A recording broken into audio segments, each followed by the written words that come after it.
พฤหัสบดีที่ 28 กรกฎาคม 2565 พระบาทสมเด็จพระเจ้าอยู่หัวและสมเด็จพระนางเจ้าพระบรมราชินีเสด็จพระราชดำเนินโดยรถยนต์พระที่นั่งจากพระที่นั่งอภรสถานพระราชวังดุสิตไปยังพระบรมมหาราชวังเข้าทางประตูศักดิ์ชัยสิทธิ์ประตูราชสำราญรถยนต์พระที่นั่งเทียบที่ประตูกำแพงแก้วพระที่นั่งจักรพรรดิพิมานด้านตะวันออกเวลา 10 นาฬิกาพระบาทสมเด็จพระเจ้าอยู่หัวและสมเด็จพระนางเจ้าพระบรมราชินีเสด็จออกพระที่นั่งอมรินทรวินิจฉัยทางพระทวารเทวราชมเหตุพระบาทสมเด็จพระเจ้าอยู่หัวประทับพระที่นั่งพุทธานกาญจนาสิงหาสน์บนพระราชบัลลังก์ภายใต้พระนพบดลมหาเสวตฉัตรเจ้าพนักงานรัวกลับและเปิดพระวิสูตรเจ้าพนักงานชูพุ่มดอกไม้ทองให้สัญญาณชาวพนักงานประโคมกระทั่งแตรมโหระทึกกองทหารเกียรติยศถวายความเคารพดุริยางค์บรรเลงเพลงสรรเสริญพระบารมีขณะนั้นทหารบกทหารเรือทหารอากาศยิงปืนใหญ่เฉลิมพระเกียรติฝ่ายละ21 นัดสมเด็จพระนางเจ้าพระบรมราชินีพระบรมวงศานุวงศ์และข้าราชการเฝ้าทูลละอองธุลีพระบาทครั้นสุดเสียงประโคมแล้วสมเด็จพระกนิษฐาธิราชเจ้ากรมสมเด็จพระเทพรัตนราชสุดาเจ้าฟ้ามหาจักรีสิรินธรมหาวชิราลงกรณ์วรราชภักดีสิริกิติ์จักการิณีพริยพัฒน์รัตนศรีมาคุณากรปิยชาติสยามบรมราชกุมารีนายกรัฐมนตรีประธานรัฐสภาประธานศาลฎีกากราบบังคมทูลพระกรุณาถวายพระพรชัยมงคลตามลำดับพระบาทสมเด็จพระเจ้าอยู่หัวมีพระราชดำรัสตอบจบแล้วเจ้าพนักงานรัวกลับและปิดพระวิสูตรเจ้าพนักงานชูพุ่มดอกไม้ทองให้สัญญาณชาวพนักงานประโคมเช่นเวลาเสด็จออกกองทหารเกียรติยศถวายความเคารพดุริยางค์บรรเลงเพลงสรรเสริญพระบารมีพระบาทสมเด็จพระเจ้าอยู่หัวและสมเด็จพระนางเจ้าพระบรมราชินีเสด็จขึ้นพระที่นั่งไพศาลทักษิณทางพระทวารเทวราชมเหตุไปประทับรถยนต์พระที่นั่งเสด็จพระราชดำเนินกลับพระที่นั่งอภรสถานพระราชวังดุสิตเวลาบ่ายเจ้าพนักงานเตรียมการทรงบำเพ็ญพระราชกุศลที่พระอุโบสถวัดพระศรีรัตนศาสดารามตั้งตู้เทียนเท่าพระองค์เทียนพระมหามงคล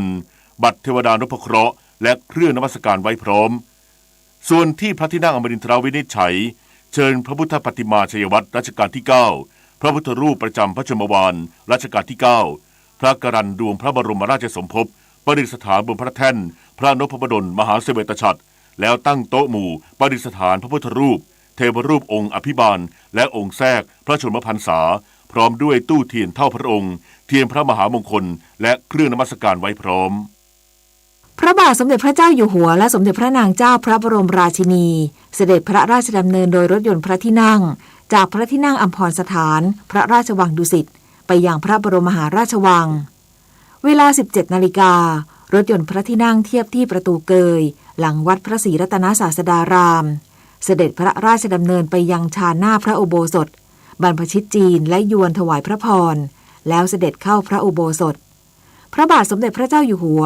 ทรงจุดเทียนพระมหามงคลเทียนเท่าพระองค์แล้วทรงจุดธูปเทียนบูชาพระพุทธมหามณีรัตนปฏิมากรพระพุทธยอดฟ้าจุฬาโลกพระพุทธเลิศล่านภาลัยพระบาทสมเด็จพระเจ้าอยู่หัวและสมเด็จพระนางเจ้าพระบรมราชินีทรงจุดธูปเทียนเครื่องนมัสการบูชาพระรัตนตรัยพระบาทสมเด็จพระเจ้าอยู่หัวทรงจุดเทียนที่โต๊ะหน้าอาสน์สงฆ์พระสงฆ์เจริญพระพุทธมนต์นวัคหายุสมธรรมทรงจุดเทียนที่บัตรเทวดานพเคราะห์โหนหลวงบูชาเทวดานพเคราะห์เสด็จลงชานหน้าพระอุโบสถพระราชทานราชสังฆาวัตถุแก่ข้าทูลละอองธุลีพระบาทผู้สูงอายุฝ่ายหน้าฝ่ายในแล้วเสด็จพระราชดำเนินไปประทับรถยนต์พระที่นั่งที่ประตูเกยหลังวัดพระศรีรัตนศาสดารามไปเทียบที่หน้าพระทวารเทเวศรักษาเสด็จเข้าพระที่นั่งอมรินทรวินิจฉัยพระบาทสมเด็จพระเจ้าอยู่หัว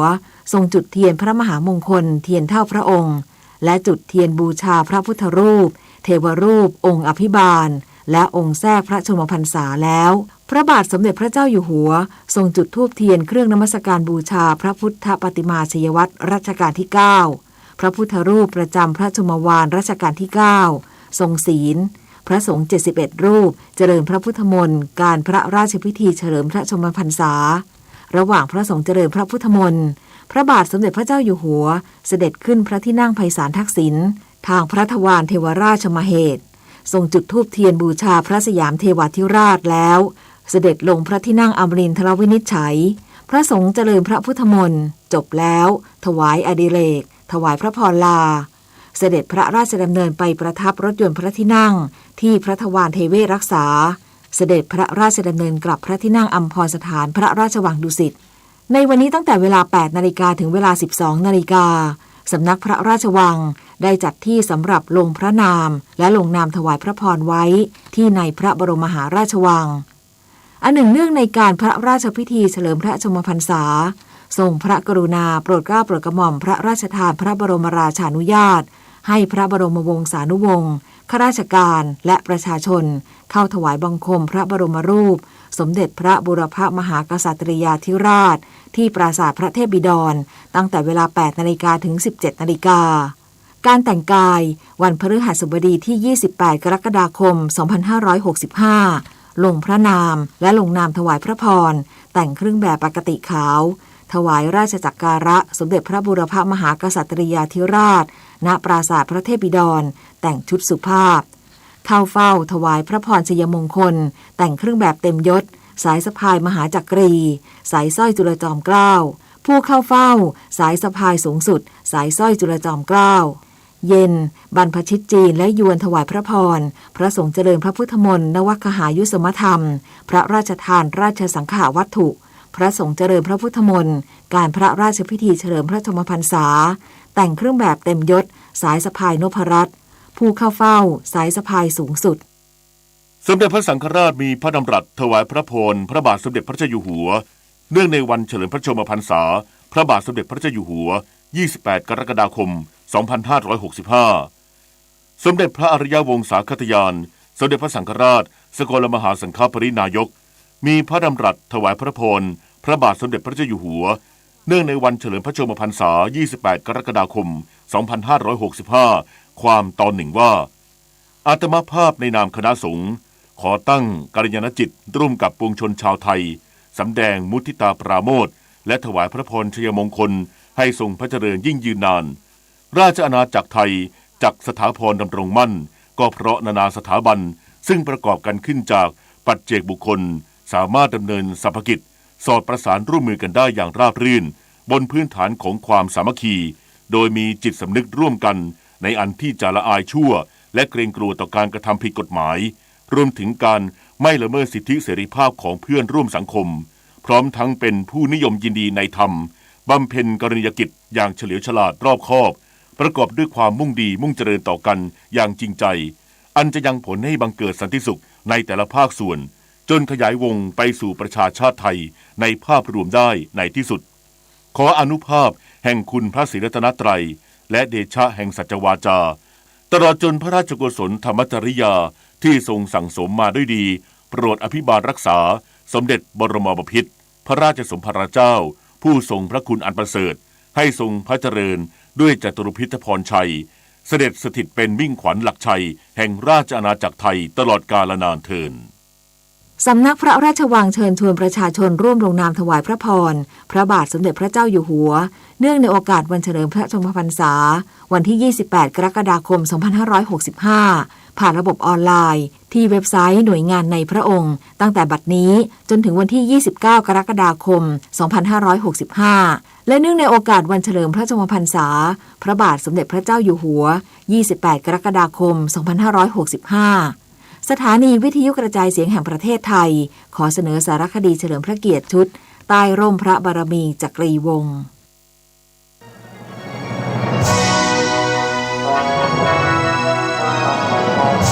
ใต้ร่มพระบารมีจักรีวงศ์นับแต่พระบาทสมเด็จพระเจ้าอยู่หัวเสด็จขึ้นดำรงสิริราชสมบัติเป็นพระมหากษัตริย์รัชกาลที่ 10 แห่งราชวงศ์จักรีทรงปฏิบัติพระราชกรณียกิจตามพระราชปณิธานที่จะสืบสารรักษาและต่อยอดแนวพระราชดำริของสมเด็จพระบรมชนกนาถและสมเด็จพระบรมราชชนนีพันปีหลวงเพื่อประโยชน์สุขของอาณาประชาราษฎร์โดยพระราชทานความช่วยเหลือจัดหาแหล่งน้ำแก่ราษฎรที่ขาดแคลนปรับปรุงฝายกักเก็บน้ำตามโครงการพระราชดำริในรัชกาลก่อนให้ใช้ประโยชน์ได้เต็มประสิทธิภาพและขยายพื้นที่ให้ประชาชนได้รับประโยชน์อย่างกว้างขวาง ทรงปลูกฝังให้ประชาชนรู้จักการเสียสละเอื้อเฟื้อเผื่อแผ่ช่วยเหลือผู้อื่นโดยไม่หวังสิ่งตอบแทนอันเป็นพื้นฐานสำคัญในการอยู่ร่วมกันในสังคมอย่างปกติสุขด้วยการจัดตั้งโครงการจิตอาสาเราทำความดีด้วยหัวใจเพื่อให้ผู้ที่มีจิตอาสาได้ร่วมกันบำเพ็ญสาธารณประโยชน์เพื่อส่วนรวมบรรเทาความเดือดร้อนและแก้ไขปัญหาต่างๆร่วมกันโดยเริ่มจากหน่วยราชการในพระองค์ในหน่วยงานราชการและขยายไปยังภาคประชาชนทั่วทุกภูมิภาคของประเทศการดำเนินงานได้ผลดีเยี่ยมนับตั้งแต่เหตุการณ์ถ้ำหลวงขุนน้ำนางนอนจังหวัดเชียงรายเมื่อปี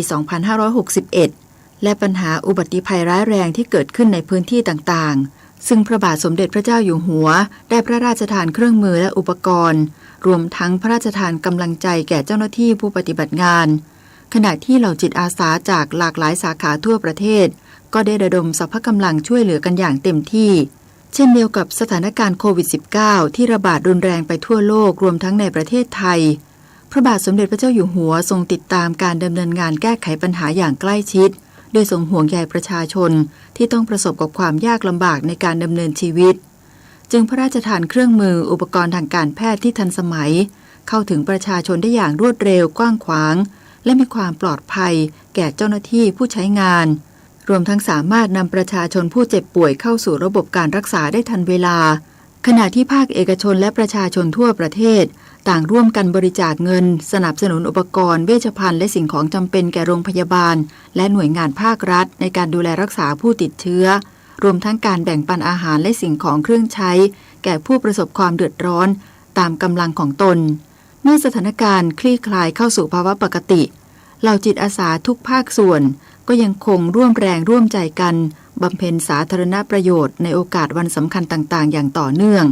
ตามที่พระบาทสมเด็จพระเจ้าอยู่หัวได้ทรงปฏิบัติให้เห็นเป็นแบบอย่างความรักความสามัคคีและความเสียสละของคนไทยนี้จะเป็นพลังอันยิ่งใหญ่ที่จะนำพาประเทศชาติให้รอดพ้นจากสถานการณ์วิกฤตต่างๆไปได้เนื่องในโอกาสวันเฉลิมพระชนมพรรษาพระบาทสมเด็จพระเจ้าอยู่หัวในวันนี้ประสบกนิกรชาวไทยต่างสำนึกในพระมหากรุณาธิคุณและพร้อมใจกันถวายพระพรให้ทรงพระเกษมสำราญสถิตเป็นมิ่งขวัญปกเกล้าปวงข้าพระพุทธเจ้าประชาชนชาวไทยตลอดไปเพ็ญศิลป์สมเนียมรายงาน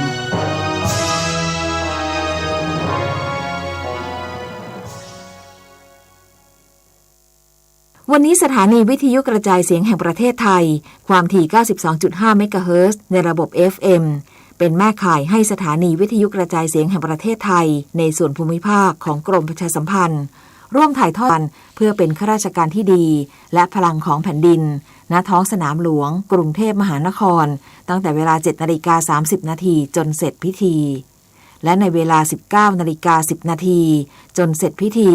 สถานีวิทยุกระจายเสียงแห่งประเทศไทยความถี่ 92.5 เมกะเฮิรตซ์ในระบบ FM เป็นแม่ข่ายให้สถานีวิทยุกระจายเสียงแห่งประเทศไทยในส่วนภูมิภาคของกรมประชาสัมพันธ์และขอความร่วมมือสถานีวิทยุกระจายเสียงทุกสังกัดทั่วประเทศ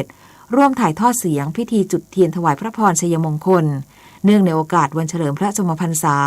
พระบาทสมเด็จพระเจ้าอยู่หัวณท้องสนามหลวงกรุงเทพมหานครท่านผู้ฟังสามารถติดตามรับฟังการถ่ายทอดเสียงได้ในช่วงเวลาดังกล่าววันนี้มูลนิธิแพทย์อาสาสมเด็จพระศรีนครินทราบรมราชชนนีหรือพอสว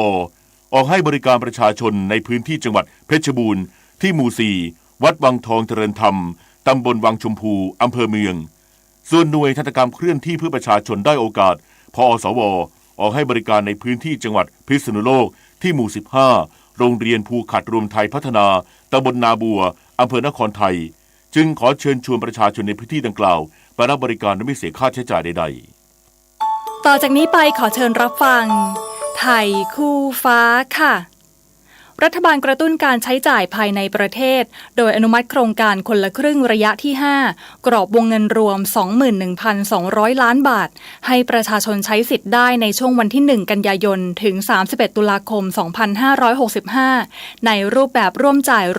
50%ของค่าสินค้าและบริการที่เข้าร่วมโครงการไม่เกิน 150 บาทต่อคนต่อวันรวมไม่เกิน 800 บาทต่อคนตลอดระยะเวลาโครงการ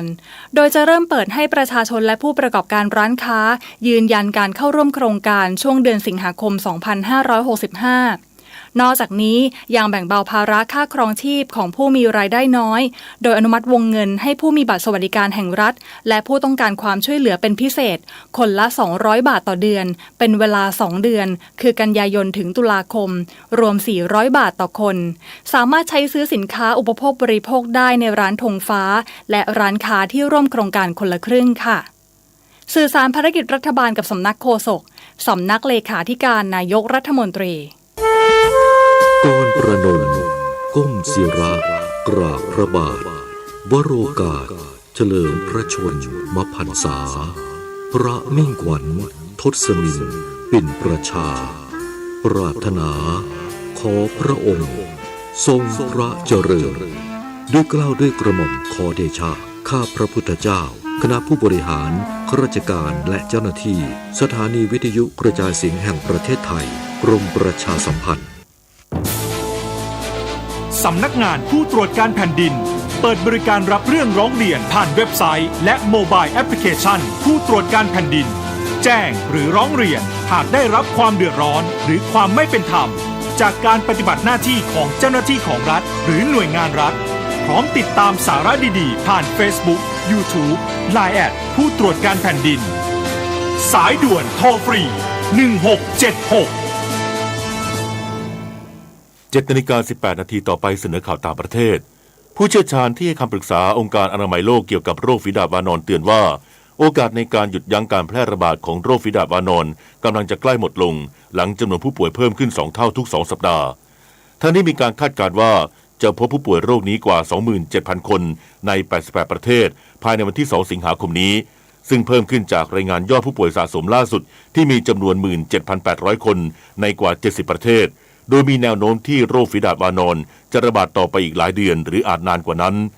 โรคฝีดาษวานอนเป็นปัญหาด้านสาธารณสุขที่เกิดขึ้นบางพื้นที่ในแอฟริกามานานหลายทศวรรษแต่ถูกละเลยมาตลอดจนกระทั่งเริ่มมีการระบาดนอกทวีปในเดือนพฤษภาคมโดยโรคฝีดาษวานอนที่ระบาดนอกทวีปแอฟริกาส่วนใหญ่พบในกลุ่มชายรักชายขณะที่การระบาดต่อเนื่องยังอาจทำให้เกิดการกลายพันธุ์ที่ส่งผลให้เชื้อสามารถแพร่กระจายได้ง่ายขึ้นด้วยบุคลากรทางการแพทย์ 4 ล้านคนในอินโดนีเซียจะได้รับการฉีดวัคซีนโควิด -19 เข็มที่ 4 หรือเข็มกระตุ้นที่ 2 โดยนายบูดิกูนาดิซาดิกินรัฐมนตรีกระทรวงสาธารณสุขอินโดนีเซียแถลงเมื่อวานนี้ว่าการฉีดวัคซีนเข็ม 3 เริ่มขึ้นเมื่อเดือนสิงหาคมปีที่แล้วและขณะนี้ถึงเวลาที่จะต้องฉีดเพื่อกระตุ้นภูมิคุ้มกันใหม่โดยจะฉีดให้บุคลากรทางการแพทย์ก่อนซึ่งวัคซีนโควิด -19 มีเพียงพอสำหรับบุคลากรทางการแพทย์ทุกคนทั้งนี้จำนวนผู้ติดเชื้อโควิด -19 ในอินโดนีเซียกลับมาพุ่งสูงขึ้นอีกครั้งเมื่อไม่นานมานี้จากการระบาดของเชื้อโอมิครอนสายพันธุ์ย่อย BA.4 และ BA.5 นอกจากนี้ยังพบผู้ติดเชื้อบางรายเป็นเชื้อสายพันธุ์ย่อย BA.2.75 ซึ่งองค์การอนามัยโลกจัดให้เป็นสายพันธุ์ที่น่ากังวลด้วยประธานาธิบดีโจไบเดนผู้นำสหรัฐวัย79 ปีปรากฏตัวที่สวนกุหลาบภายในทำเนียบขาวเป็นครั้งแรกเมื่อวานนี้หลังหายป่วยจากโรคโควิด -19โดยกล่าวว่าเขามีอาการไม่มากฟื้นตัวเร็วและตอนนี้ก็รู้สึกดีขึ้นมากผู้นำสหรัฐกล่าวด้วยว่าโรคโควิด -19 ยังไม่ได้หายไปไหนแต่การเจ็บป่วยรุนแรงสามารถหลีกเลี่ยงได้ด้วยการฉีดวัคซีนและการรักษาทั้งนี้นายแพทย์เควินโอคอนเนอร์แพทย์ประจำทำเนียบขาวเปิดเผยก่อนหน้านี้ว่าประธานาธิบดีไบเดนมีผลตรวจเชื้อโควิด -19 เป็นลบเมื่อเย็นวันอังคารและเช้าวันนี้ซึ่งจะไม่ต้องกักตัวอีกต่อไปแต่ยังต้องสวมหน้ากากอนามัยเป็นเวลา10 วันเมื่อต้องอยู่ร่วมกับผู้อื่นกระทรวงมหาดไทยฟิลิปปินส์แถลงว่ามีผู้เสียชีวิตแล้ว5 คนและอีกกว่า100 คนได้รับบาดเจ็บหลังเกิดเหตุแผ่นดินไหวรุนแรงขนาด 7.1 บนเกาะลูซอนทางภาคเหนือของประเทศเมื่อวานนี้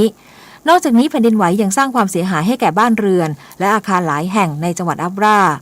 รวมทั้งโรงพยาบาลขณะที่เจ้าหน้าที่หน่วยงานด้านแผ่นดินไหวคาดการณ์ว่าอาจเกิด after shock รุนแรงตามมาได้ด้านประธานาธิบดีเฟอร์ดินานด์ มาโกส จูเนียร์ผู้นำฟิลิปปินส์กล่าวว่าแม้มีรายงานที่น่าเศร้าเกี่ยวกับความเสียหายจากเหตุแผ่นดินไหวครั้งนี้แต่ทางการมั่นใจว่าจะสามารถตอบสนองอย่างทันท่วงทีในการให้ความช่วยเหลือต่อผู้ได้รับผลกระทบจากภัยพิบัติดังกล่าวต่อไปรับฟังข่าวกีฬาค่ะ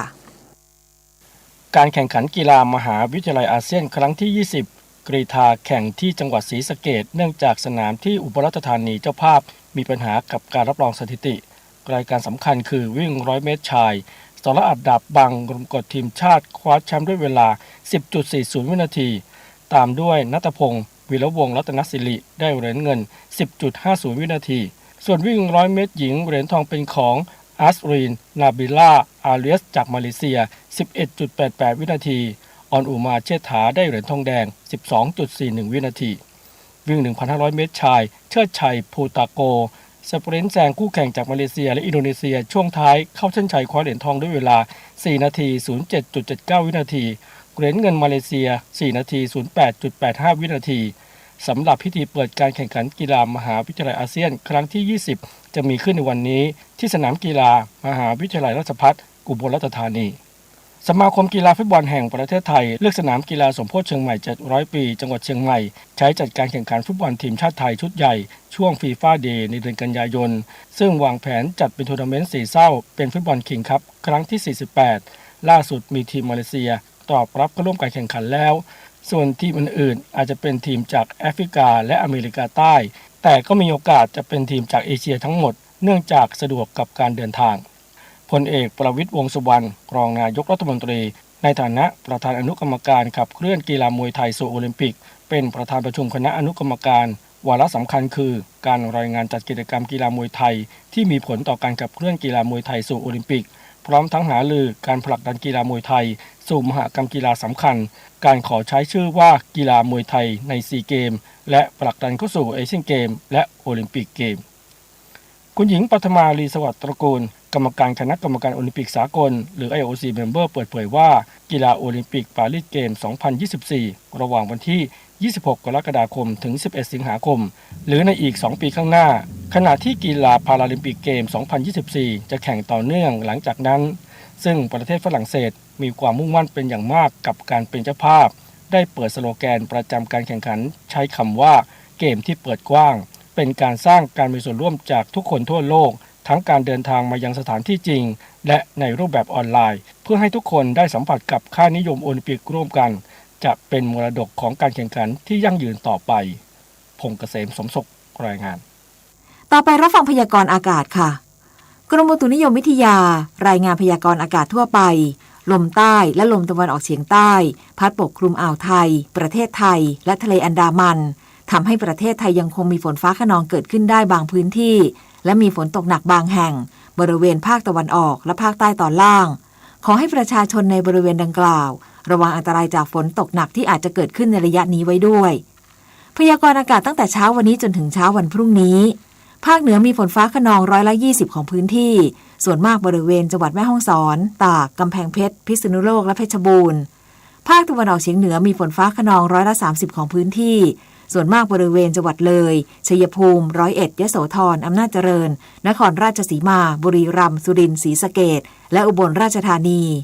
ภาคกลางมีฝนฟ้าคะนอง30%ของพื้นที่ส่วนมากบริเวณจังหวัดอุทัยธานีลพบุรีสระบุรีกาญจนบุรีราชบุรีนครปฐมสมุทรสงครามและสมุทรสาคร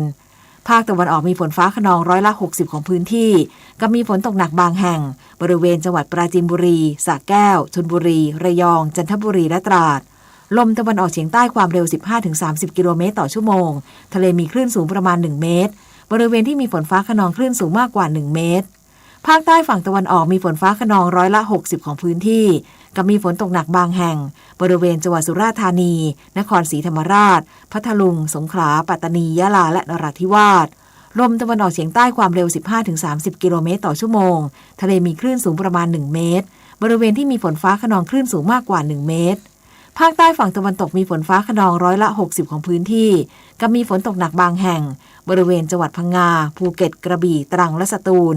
ลมตะวันออกเฉียงใต้ความเร็ว 15-30 กิโลเมตรต่อชั่วโมงทะเลมีคลื่นสูงประมาณ1เมตรบริเวณที่มีฝนฟ้าคะนองคลื่นสูงมากกว่า1เมตรกรุงเทพมหานครและปริมณฑลมีฝนฟ้าคะนอง40%ของพื้นที่สภาวะระดับน้ำในแม่น้ำเจ้าพระยาที่หน้ากองบัญชาการกองทัพเรือคำนวณโดยกรมอุทกศาสตร์กองทัพเรือวันนี้น้ำขึ้นเต็มที่เวลา 21:20 นาทีสูงกว่าระดับทะเลปานกลาง1เมตร42เซนติเมตรน้ำลงเต็มที่เวลา 13:59 นาทีต่ำกว่าระดับทะเลปานกลาง64เซนติเมตรวันนี้ที่ประภาคารกาญจนาภิเษกแหลมพรหมเทพจังหวัดภูเก็ตดวงอาทิตย์ตกเวลา 18:48 นาที กรุงเทพมหานครดวงอาทิตย์ตกเวลา 18:47 นาทีเมื่อวานนี้กรมฝนหลวงและการบินเกษตรได้ขึ้นบินปฏิบัติการฝนหลวง4หน่วยปฏิบัติการช่วยเหลือพื้นที่การเกษตรที่ขาดแคลนน้ำบางส่วนของจังหวัดกาญจนบุรีชัยภูมินครราชสีมาสระแก้วจันทบุรีและเพิ่มปริมาณน้ำเก็บกักให้กับเขื่อนแม่กวงอุดมธาราเขื่อนแม่งัดสมบูรณ์ชนเขื่อนภูมิพลเขื่อนวชิราลงกรณ์เขื่อนศรีนครินทร์อ่างเก็บน้ำแม่ออนและอ่างเก็บน้ำคลองศรียัด1 นาทีกับกปท.การเลือกรถโดยสารเช่าเหมาเพื่อการเดินทางวันหยุดยาวกรมการขนส่งทางบกแนะนำประชาชนที่เดินทางเป็นหมู่คณะควรใช้บริการรถโดยสารไม่ประจำทางหรือรถโดยสารเช่าเหมาเสมอเพื่อป้องกันการเกิดอุบัติเหตุทางถนนรวมทั้งสร้างความปลอดภัยและความมั่นใจในการเดินทางด้วยรถโดยสารไม่ประจำทางหรือรถโดยสารเช่าเหมามากยิ่งขึ้นโดยเลือกรถเช่าเหมาเพื่อการเดินทางที่ปลอดภัยไร้อุบัติเหตุตัวรถต้องมีสภาพความสมบูรณ์พร้อมใช้งานจดทะเบียนเป็นรถโดยสารสาธารณะผ่านการตรวจสภาพรถและชำระภาษีถูกต้องตรงตามระยะเวลาติดตั้ง GPS tracking และอุปกรณ์ส่วนควบเพื่อความปลอดภัยครับด้วยความปรารถนาดีจากกรมประชาสัมพันธ์และกองทุนเพื่อความปลอดภัยในการใช้รถใช้ถนนกรมการขนส่งทางบกกระทรวงคมนาคม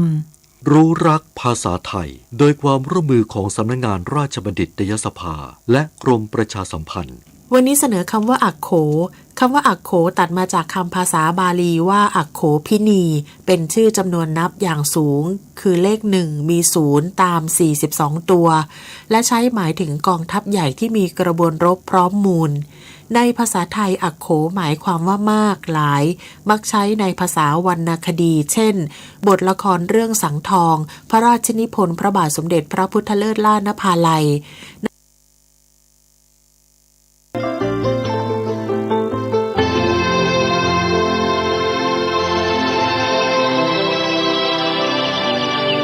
วันนี้เป็นวันพระขอเรียนเชิญพุทธศาสนิกชนทุกท่านมากลั่นจิตให้ใสกลั่นใจให้เป็นบุญด้วยการให้ทานรักษาศีลและเจริญจิตภาวนาน้อมจิตให้เข้าถึงพระรัตนตรัย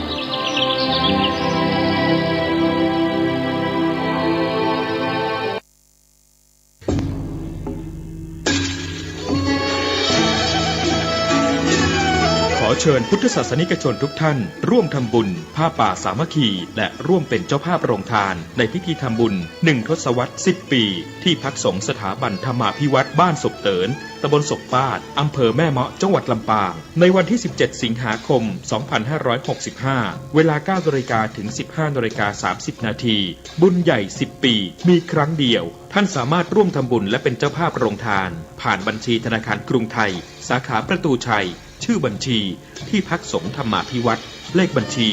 536-075-5318ข่าวสารเพื่อการประชาสัมพันธ์กำหนดการฟังเทศรายการรถด่วนขบวนพิเศษฤดูกาลเข้าพรรษาปี 2565 จัดโดยคณะสงฆ์จังหวัดเชียงใหม่องค์กรเครือข่ายชาวพุทธจังหวัดเชียงใหม่ดำเนินงานโดยกลุ่มหนุ่มสาวจังหวัดเชียงใหม่12ขบวนมีขบวนแรกตรงกับวันที่21 กรกฎาคม 2565 แรม 8 ค่ำเดือน 10 เหนือไปยังพุทธสถานเชียงใหม่20 นาฬิกาสภาวัฒนธรรมอำเภอเมืองเชียงใหม่เป็นเจ้าภาพฟังพระธรรมเทศนา1กันขบวนที่2เป็นวันที่28 กรกฎาคม 2565 แรม 15 ค่ำเดือน 10 เหนือมายังพุทธสถานเชียงใหม่20 นาฬิกาจัดกิจกรรมวันเฉลิมพระชนมพรรษาพระบาทสมเด็จพระเจ้าอยู่หัวกลุ่มหนุ่มสาวจังหวัดเชียงใหม่เป็นเจ้าภาพขบวนที่3วันที่5 สิงหาคม 2565 ขึ้น 8 ค่ำเดือน 11 เหนือไปยังวัดศรีมารามตำบลสันกลางอำเภอสันกำแพงจังหวัดเชียงใหม่20 นาฬิกาฟังพระธรรมเทศนา1กันขบวนที่12 สิงหาคม 2565 ขึ้น 15 ค่ำเดือน 11 เหนือกลับมายังพุทธสถานตำบลช้างคานอำเภอเมืองเชียงใหม่จัดกิจกรรมวันแม่กลุ่มหนุ่มสาวจังหวัดเชียงใหม่เป็นเจ้าภาพ20 นาฬิกาขบวนที่5เสาร์ที่20 สิงหาคม 2565 แรม 8 ค่ำเดือน 11 เหนือเดินทางไปยังขวงพญามังรายตำบลศรีภูมิอำเภอเมืองเชียงใหม่จังหวัดเชียงใหม่ฟังพระธรรมเทศนา1กัน จัดงานโดยวัดพระธาตุดอยสุเทพเป็นเจ้าภาพขบวนที่26 สิงหาคม 2565 แรม 14 ค่ำเดือน 11 เหนือไปยังวัดโชติกุลสวรรณารามวัดหมูบุญตำบลสุเทพอำเภอเมืองเชียงใหม่จังหวัดเชียงใหม่ 20 นาฬิกาฟังพระธรรมเทศนา1กันขบวนที่3 กันยายน 2565 ขึ้น 8 ค่ำเดือน 12 เหนือเดินทางไปยังวัดหนองเต่าคำตำบลป่าไผ่อำเภอสันทรายจังหวัดเชียงใหม่ 20 นาฬิกาฟังพระธรรมเทศนา1กันขบวนที่10 กันยายน 2565 ขึ้น 15 ค่ำเดือน 12 เหนือกลับมายังพุทธสถานเชียงใหม่ 20 นาฬิกาเป็นการจัดงานวันกตัญญูพุทธสมาคมและมูลนิธิพุทธสมาคมเป็นเจ้าภาพขบวนที่18 กันยายน 2565 แรม 8 ค่ำเดือน 12 เหนือรถด่วนไปยังวัดรังกาตำบลฟ้าห้ามอำเภอเมืองเชียงใหม่จังหวัดเชียงใหม่ 20 นาฬิกาฟังพระธรรมเทศนา1กันขบวนที่25 กันยายน 2565 แรม 15 ค่ำเดือน 12 เหนือเดินทางไปยังวัดอรัญยวาสตำบลบ้านปงอำเภอ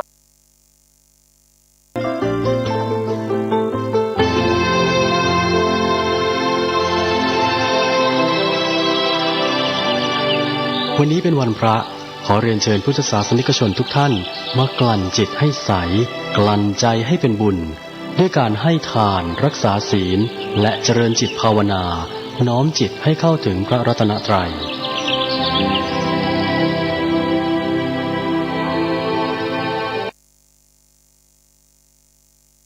จำลองของพระสัมมาองค์พระศาสดาพุทธบูชากราบไหว้องค์พระเจ้าฝังอุดมศิลป์ผู้สร้างสรรค์มานานไกลนามอุดมก้องไปสมในฉายาก่อนเป็นวัดร้างโบราณสืบสาน2524พระมหาราชครูเกษรปัญญาปรมาติกาจารย์จากวัดดับภัยเชียงใหม่สืบสานเวลาผ่าน131 ปีนานไกลวัดพระบาทอุดมรุ่งเรืองงามตาเจ้าน้อยบุญธรรมสารคาหลวงเมืองเชียงใหม่ปกครองหัวเมืองฟ้าทุ่มเทแรงกายแรงใจทุกชาติพันธุ์รวมใจรักษามัคคี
เจริญสุขศรัทธาสาธุชนญาติโยมท่านพุทธบริษัททั้งหลายวันนี้รายการธรรมประทีปส่องต่างก็ได้มาพบปะกับศรัทธาสาธุชนญาติโยมแห่งครั้งหนึ่ง ในช่วงของการเข้าพรรษาได้มีโอกาสได้มาอู้มาจาทักทาประสัยกับท่านพุทธบริษัททั้งหลายทั่วไปเพื่อจะได้ย้ำเตือนว่าในช่วงเข้าพรรษานี้ศรัทธาเราชาวพุทธทั้งหลายก็จะพึงประพฤติปฏิบัติเข้าใกล้พระพุทธประธรรมประสงค์บ่ได้ละเลยเพิกเฉยต่อหน้าที่ในการประพฤติปฏิบัติไปวัดวาอารามที่อยู่ใกล้บ้านหรือที่เคยไปกินไปตามสืบสานมาจากบรรพบุรุษพ่อแม่ญาติพี่น้องวงวานเราและท่านทั้งหลายเป็นการสืบต่ออายุของพระพุทธศาสนากิจกรรมทุกวันพระวันศีลที่เราจะต้องไปเมื่อเจ้าก็ไปทำบุญตักบาตรตอนบ่ายมีโอกาสได้ไปฟังเทศน์ฟังธรรมบางวัดสถานที่ก็เปลี่ยนแปลงตามกาลเวลาที่มีโรคภัยไข้เจ็บเข้ามาเบียดเบียนก็คือจะทำพิธีกันตั้งแต่8 โมงไปถึง11 โมงนี่เสร็จสิ้นหมดญาติโยมนะเสร็จสิ้นหมดนั้นหมายความว่าจะได้ก็คือใส่บาตรญาติปกรวดฟังเทศน์ฟังธรรมเพื่อบ่ให้ญาติโยมได้กลับมาตอนบ่ายแหมเพราะว่าผู้ที่จะมาฟังธรรมตอนบ่ายในช่วงปัจจุบันนี้ก็บ่ค่อยมีละญาติโยมนะพ่อแม่พี่น้องศรัทธาผู้เฒ่าผู้แก่สุมาเตะบางท่านก็ไปไหนบ่ได้บางท่านก็ล้มหายตายจากไปบางโอกาสเวลาจับคือลูกคือหลานไปส่งฟังเทศน์ฟังธรรมเขาก็มีการมีงานภาระหน้าที่ของภัยของมันเพราะฉะนั้นบางวัด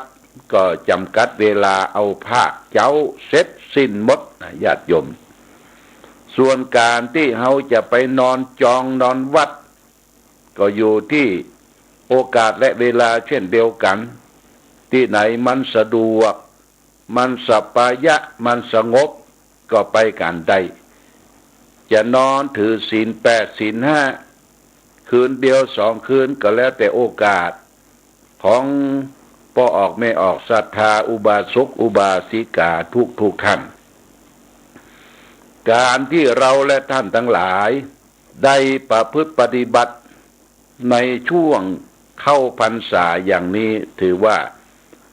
เราได้เข้าไปประพฤติปฏิบัติธรรมญาติโยมการประพฤติปฏิบัติธรรมนั่นก็เพื่อแสวงหาบุญกุศลที่จะทำให้เกิดขึ้นมีขึ้นกับตนกับตัวคนเฮาจะอยู่สุขหวานใจอยู่สุขกายสุขใจได้ในปัจจุบันนี่มันจะต้องมีบุญมีกุศลเป็นเครื่องค้ำจูนตนค้ำชูตนญาติโยมทีนี้เราก็มาอู้เรื่องบุญเรื่องกุศลญาติโยมนะบุญเป็นชื่อของความสุขนะญาติโยมนะบุญเป็นชื่อของความสุขวันไหนเราไปทำบุญเช่นเฮือทานรักษาศีลปั่มเต็งเจริญสมาธิภาวนาวันนั้นมันอิ่มบุญมันเกิดขึ้นจิตใจมันมีความสุขอิ่มเอิบเบิกบานส่วนกุศลนี่คือตัวความรู้ตัวสติตัวปัญญาที่เราได้ฟังธรรมะก็ตามฟังข้อคิดก็ตามจากครูบาอาจารย์จากพระเจ้าพระสงฆ์เกิดความแตกฉานในความรู้ความเข้าใจนั้นเรียกว่าเราได้กุศลเพราะฉะนั้นทำบุญโดยต้องได้กุศลโดยยกตัวอย่างง่ายๆเช่นว่าญาติโยมวันนี้เราจะไปวัดก็เตรียมสำรับกับข้าวจัดแจงแต่งดาเรียบร้อยไปวัดแล้วใส่บาตรญาติปกพอใส่บาตรเรียบร้อยบัดนั้นได้รับพรเพื่อญาติโยมนะเพราะมีภาระหน้าที่ที่จะต้องไปที่อื่น เช่นไปทำงานราชการไปเป็นครูบาอาจารย์ท่องตามตรงเวลาเนี่ยก็เรียกว่าไปตาลก่อนไปตาลก่อนบางทีก็ได้รับปอนบางทีก็ไม่ได้รับเตื้อฝั่งไปอันนี้ท่านได้บุญนะได้บุญนะบุญด้วยเจตนาได้ฮือตาลดอกไม้ปัจจัยตลอดถึงข้าวน้ำโภชนะอาหารได้ฮือตาลแล้วอิ่มใจได้บุญ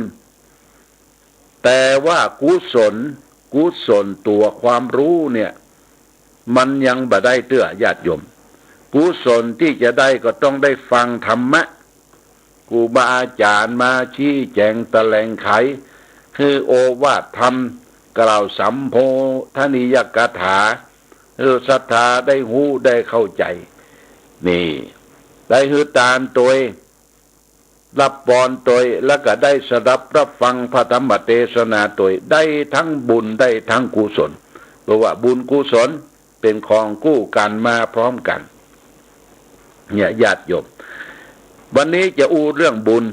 ทางเกิดบุญคือความสุขความอิ่มใจญาติโยมกิริยาที่จะทำให้เกิดบุญได้บุญนั้นก็คือมี3ประการเรียกว่ากิริยาวัตถุ3กิริยาวัตถุ3นี่อันประกอบด้วย1ทานะใหม่บุญสำเร็จด้วยการบริจาคทาน2ศีลใหม่บุญสำเร็จด้วยการรักษาศีล3ภาวนาใหม่บุญสำเร็จด้วยการเจริญสมาธิภาวนาทานศีลภาวนานี่ญาติโยมเป็นบันได3ขั้นเป็นดาบแก้วสลีกันใจ3เทือนที่เขาจะต้องประพฤติปฏิบัติเสาะแสวงหาทานศีลภาวนาเนี่ยเป็นหลักของปฏิบัติของฆราวาสชาวบ้านของเฮาทุกคนทีนี้เอากลับมาอู้ถึงลักษณะการทานลักษณะการทานเนี่ยทานนี่เปิ้นแบ่งออกเป็น3เลยทานะแปลว่าการให้การให้ทานประการแรกเรียกว่าอามิสทานคือทานด้วยอามิสคือสิ่งของมีดอกไม้ธูปเทียนจตุปัจจัยไทยทานต่างๆของที่หันสัมผัสได้ข้าวน้ำโภชนะอาหารผ้าผ่อนต้นจีวรต่างๆที่เขานำพาอย่างญาติโยมนำพาก่อนเข้าพรรษาเนี่ยได้ทานเพียรพรรษาได้ทานผ้าอาบน้ำฝนได้ทานจตุปัจจัยให้หอมเป็นค่าไฟฟ้าของวัดวาอารามของสถานีเผยแพร่ธรรมเนี่ยสิ่งทั้งหลายทั้งปวงนี่เป็นอามิสทานคือทานโดยอามิสคือสิ่งของทีนี้ทานประการที่2คือขึ้นมาจัน1ญาติโยมคือธรรมทานให้ธรรมะเป็นทานการให้ธรรมะเป็นทานนะก็หมายความว่าเขาได้มีโอกาสได้ศึกษาได้ล่ำได้เรียนจดจำข้ออัดข้อธรรมนั้นไปอู้ไปจาไปสาธยายให้ลูกให้หลานได้ฟังให้คนที่บ่ได้เคยฟังก็ฟังจากเขาการแนะนำให้คนไปในทางที่ดีไปทางสวรรค์นั่นคือการแนะนำให้ธรรมะเป็นทานญาติโยมไปเป็นเจ้าภาพกันเทศน์กันธรรมในวันพระวันศีลหรือทำบุญสุนทานอุทิศส่วนกุศลแก่วงวานญาติพี่น้องได้ปูชาธรรมธรรมะทางภาคเหนือนี่มีลักษณะอยู่2ประการญาติโยมธรรมที่เทศน์แบบในคัมภีร์เทศน์ในคัมภีร์อย่างเช่นมาลัยโพธิมหามูลนิพพานาสูตรธรรมที่เป็นโอวาทเป็นคำสอนเทศเป็นธรรมนองอันนี้ว่าเทศคัมภีร์เป็นผู้อันนี้ก็นิยมกันเวลามีศพมีซากกินแขกแต่งงานขึ้นบ้านใหม่เพื่ออุทิศส่วนกุศลเพื่อเป็นสิริมงคลแก่ตนตัวครอบครัวนี่เป็นการทำบุญทานเป็นเจ้าภาพ มีธรรมเป็นผู้เป็นกันเนี่ยธรรมประเภทที่สองนี่คือธรรมบรรยายญาติโยมนะใครได้เป็นเจ้าภาพธรรมบรรยายอย่างเช่นว่าเขามีงานศพงานสร้างของพ่อของแม่ของญาติพี่น้องจ้างนิมนต์ตุเจ้าประสงค์ที่ทรงคุณวุฒิที่มีความรู้ความเข้าใจในอัตถธรรมคำสอนเหล่านั้นมาแสดงธรรมมาเต้ธรรมบรรยายธรรมหรือว่าธรรมบรรยายธรรมบรรยายในญาติโยม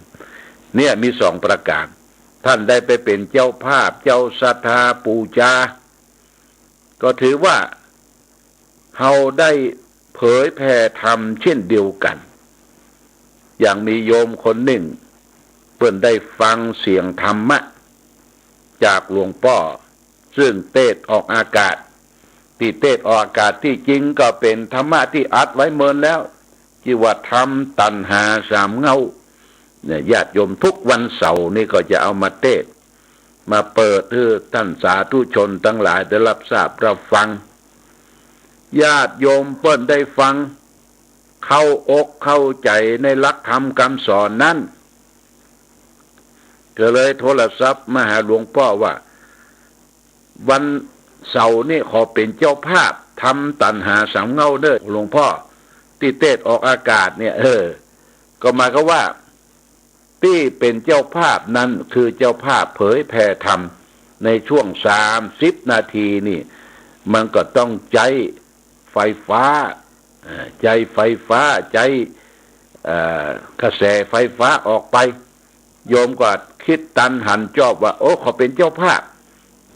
เบิ่งก็โอนสตางค์บริจาคมาอนุโมทนาสาธุนี่เรียกว่าเฮาเป็นเจ้าภาพพระธรรมเทศนาเป็นการเผยแผ่ธรรมะเช่นเดียวกันญาติโยมท่านสาธุชนทั้งหลายก็เฮาได้ฟังธรรมะจากผู้เจ้าตนนั้นตนนี้องค์นั้นองค์นี้สถานีวิทยุชุมชนคณะสงฆ์อำเภอฝางเฮาเป็นศูนย์กลางของอำเภอฝางอำเภอแม่อายอำเภอชัยประการ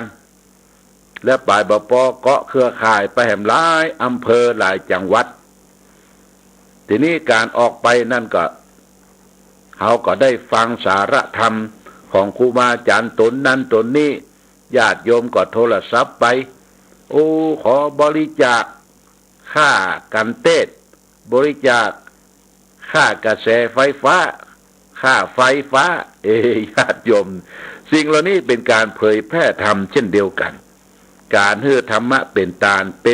ลอันประเสริฐเนี่ยสูงกว่าอมิสตาลตามด้วยวัตถุสิ่งของนานาต่างๆนี่เป็นการตาล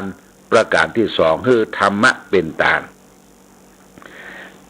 ประการที่สามญาติโยมก็คืออภัยทาน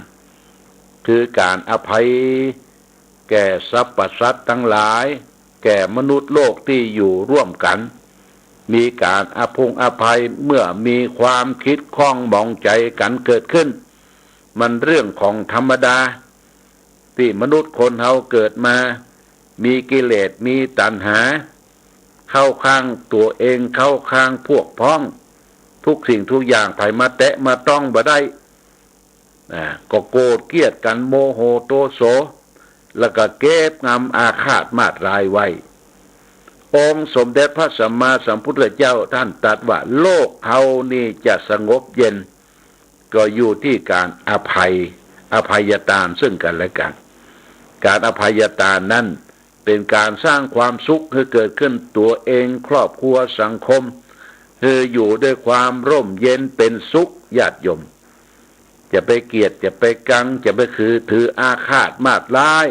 ก่อกรรมกระทำเวรด้วยกันคืออภัยซึ่งกันและกันจะมีความสงบเย็นได้โดยเฉพาะอย่างยิ่งครอบครัวที่เป็นผัวเป็นเมียโบราณเปิ้นบอกว่าผัวเมียอยู่ด้วยกันเนี่ยเหมือนกับลิ้นกับฟันเหมือนกับถ้วยกับจานย่อมมีกระทบกระทั่งกันเป็นธรรมดาเมื่อกระทบกระทั่งกันแล้วก็ให้อภัยกันโบราณเปิ้นบอกว่าถ้วยและจาน เครื่องครัวส่งสารบ่มีวิญญาณยังรู้ถูกต้องฟาดกันเสียงดังคิ้งข้องแหงยังแตกในลั่นจัดยาที่สุดคนเราปุถุชนแน่ชัดยักษ์บะขีดข้องกันชันใดญาติโยมคนเรานี่มันเป็นปุถุชนปุถุนี่แปลว่าหนานะชนก็คือคนที่มันเกิดมามันหนาด้วยอย่างหนาด้วยกิเลสความโลภความโกรธความหลงเต็มเปี่ยมอยู่ในจิตในใจญาติโยมนะนี่ว่าปุถุชนเมื่อกระทบกระทั่งกันเกลียดกันถ้าอยู่ด้วยกันบ่ให้อภัยกันนี่มันอยู่บ่ได้ญาติโยมเพราะฉะนั้นโบราณเพิ่งก็บอกว่าถ้าผัวเป็นไฟเมียเป็นน้ำไปดับซึ่งกันและกันถ้าเมียเป็นไฟก็คือผัวเป็นน้ำดับซึ่งกันและกันผัวว่ามาเมียก็ดักเสียเมียว่าไปผัวก็ดับเสียบ่ถืออาฆาตมาดร้ายโกรธเกลียดกันถ้าผัวก็ไฟเมียก็ไฟไฟสองกองญาติโยมโทสะคิไฟคือโทสะเนี่ยมันสุมกุ้มรุมอยู่ในจิตใจผัวก็ไฟเมียก็ไฟบวกไฟเป็นดับเบิลไฟและไฟที่สามก็จะเกิดขึ้นละญาติโยมไฟหยังไฟหูไฟตาลงไม้ลงมือกันบุบหูตีตากันหุยจอกย่อญาติโยมนี่เพราะอย่างเพราะไฟมันไหม้คนเฮานี่มีไฟสามกองเน้อในตนตัวเนี่ยไฟที่หนึ่งเรียกว่าโทสะคิไฟคือโทสะความโกรธความฉุนเฉียวความโมโหเนี่ยเป็นไฟกองที่สองราคะคิไฟคือราคะคือความกำหนัดยินดีความอยากได้ต้องการรูปเสียงกลิ่นรสโผฏฐัพพะ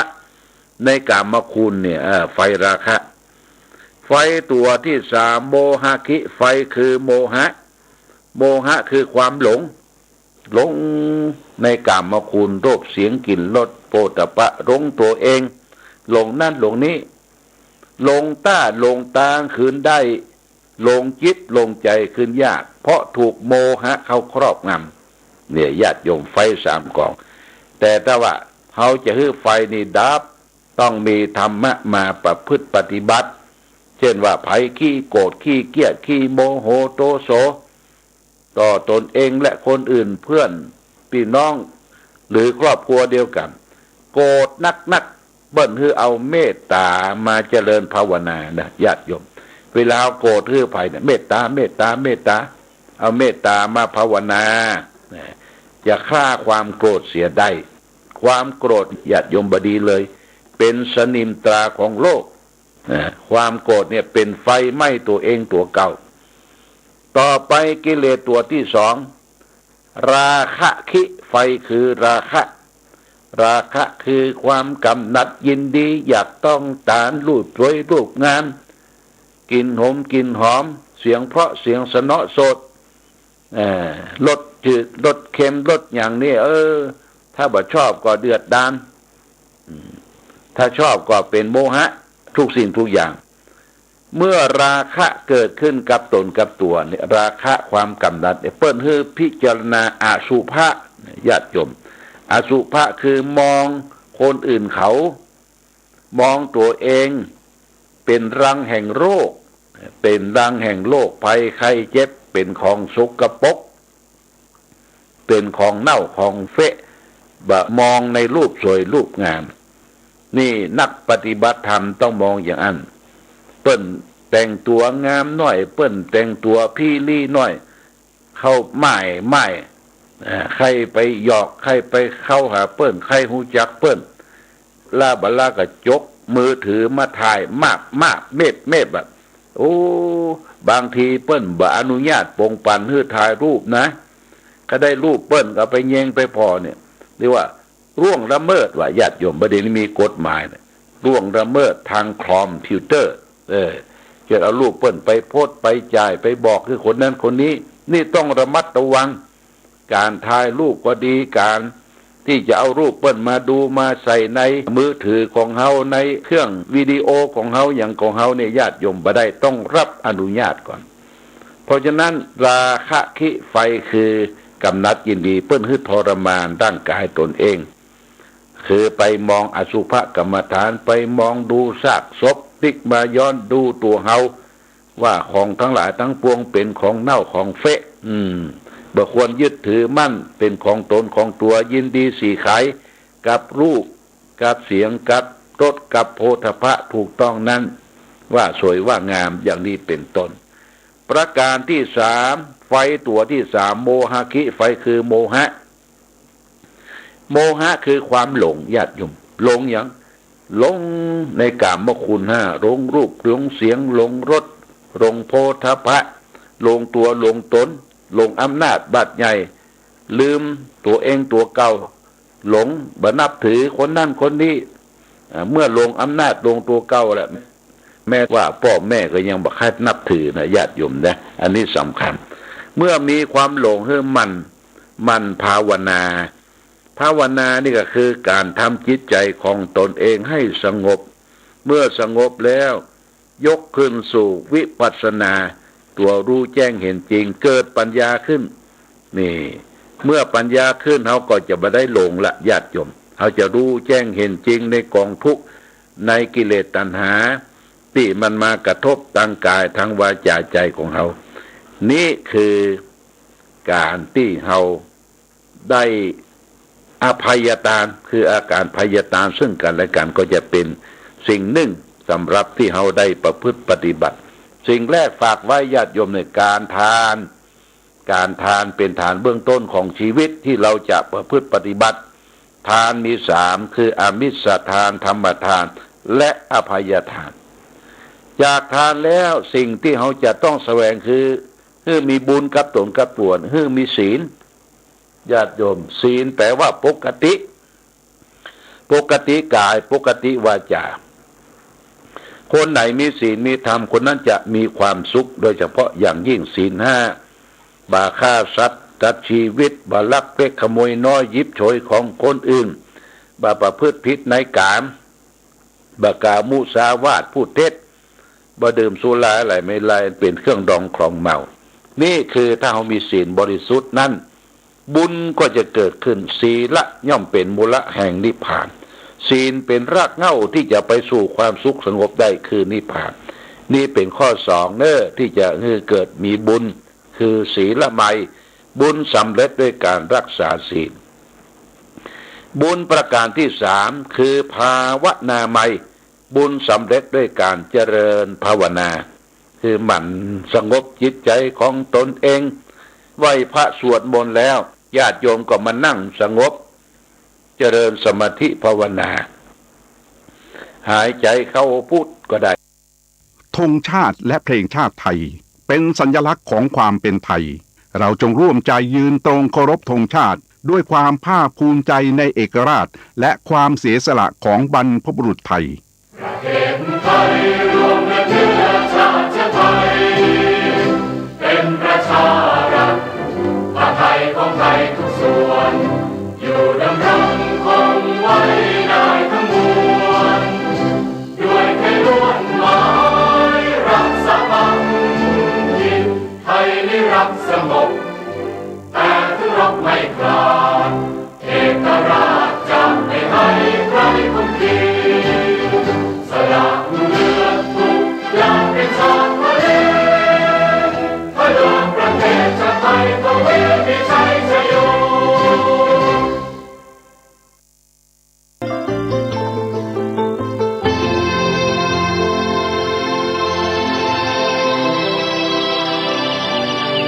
วันนี้เป็นวันพระขอเรียนเชิญพุทธศาสนิกชนทุกท่านมากลั่นจิตให้ใสกลั่นใจให้เป็นบุญด้วยการให้ทานรักษาศีลและเจริญจิตภาวนาน้อมจิตให้เข้าถึงพระรัตนตรัย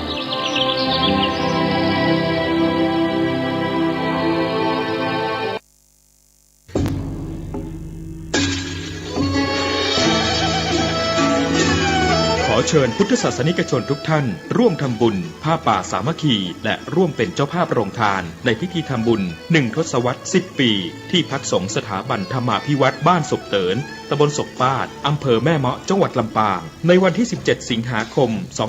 2565 เวลา 9 น.ถึง 15 น. 30 นาทีบุญใหญ่ 10 ปีมีครั้งเดียวท่านสามารถร่วมทำบุญและเป็นเจ้าภาพโรงทานผ่านบัญชีธนาคารกรุงไทยสาขาประตูชัยชื่อบัญชีที่พักสงฆ์ธรรมาภิวัตรเลขบัญชี 535-1318ขณะนี้ท่านกำลังฟังสถานีวิทยุกระจายเสียง FM 104.5 เมกะเฮิรตซ์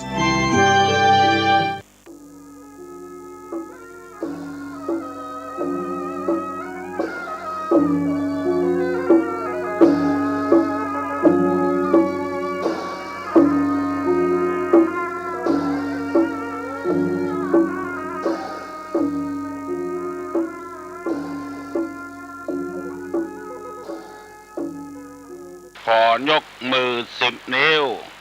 กราบอาราธนาเอาคุณพระพุทธเจ้าคุณพระธรรมคุณพระสงฆ์คุณพ่อ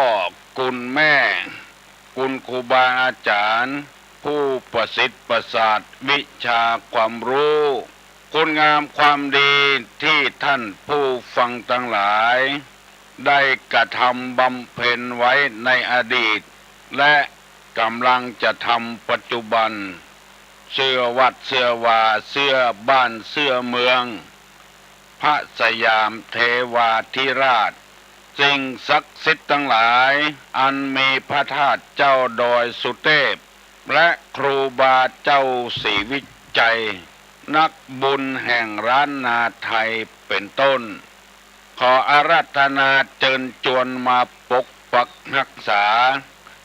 พระสงฆ์พระเจ้าครูบาอาจารย์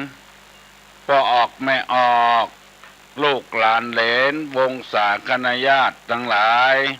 ทุกท่านที่ฟังรายการเมื่อเจ้าวันนี้ขอให้มีความสุขกายให้มีความสุขใจเหมือนการจูบผู้จู้หัวตัวคนตลอดกาลนานก่อนที่จะได้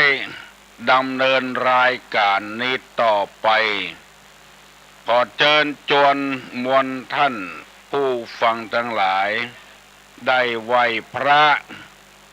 เพื่อให้เกิดความเป็นสิริมงคลกับตัวกับครอบครัวกับการงานการเดินทางต่อไปประนมมือขึ้น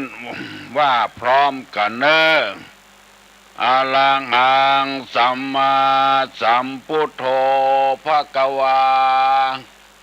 พุทธังภควันตังอภิวาเทมิกราบสวากขาโตภควตาธัมโมธัมมังนัมสสามิกราบสุปฏิปันโนภควโตสาวกสังโฆสังฆังนะมามิกราบหันทะมยังพุทธัสสะภควโตปุพพาภคณะมะกะลังกะโลมะเสนะโมตัสสะภะคะวะโตอะระหะโตสัมมาสัมพุทธัสสะนะโมตัสสะภะคะวะโตอะระหะโตสัมมาสัมพุทธัสสะนะโมตัสสะภะคะวะโตอะระหะโตสัมมาสัมพุทธัสสะพุทธังสรณังกัจฉามิธัมมังสรณังกัจฉามิสังฆังสรณังคัจฉามิ ตุติยามปิพุทธังสรณังคัจฉามิตุติยามปิธัมมังสรณังคัจฉามิ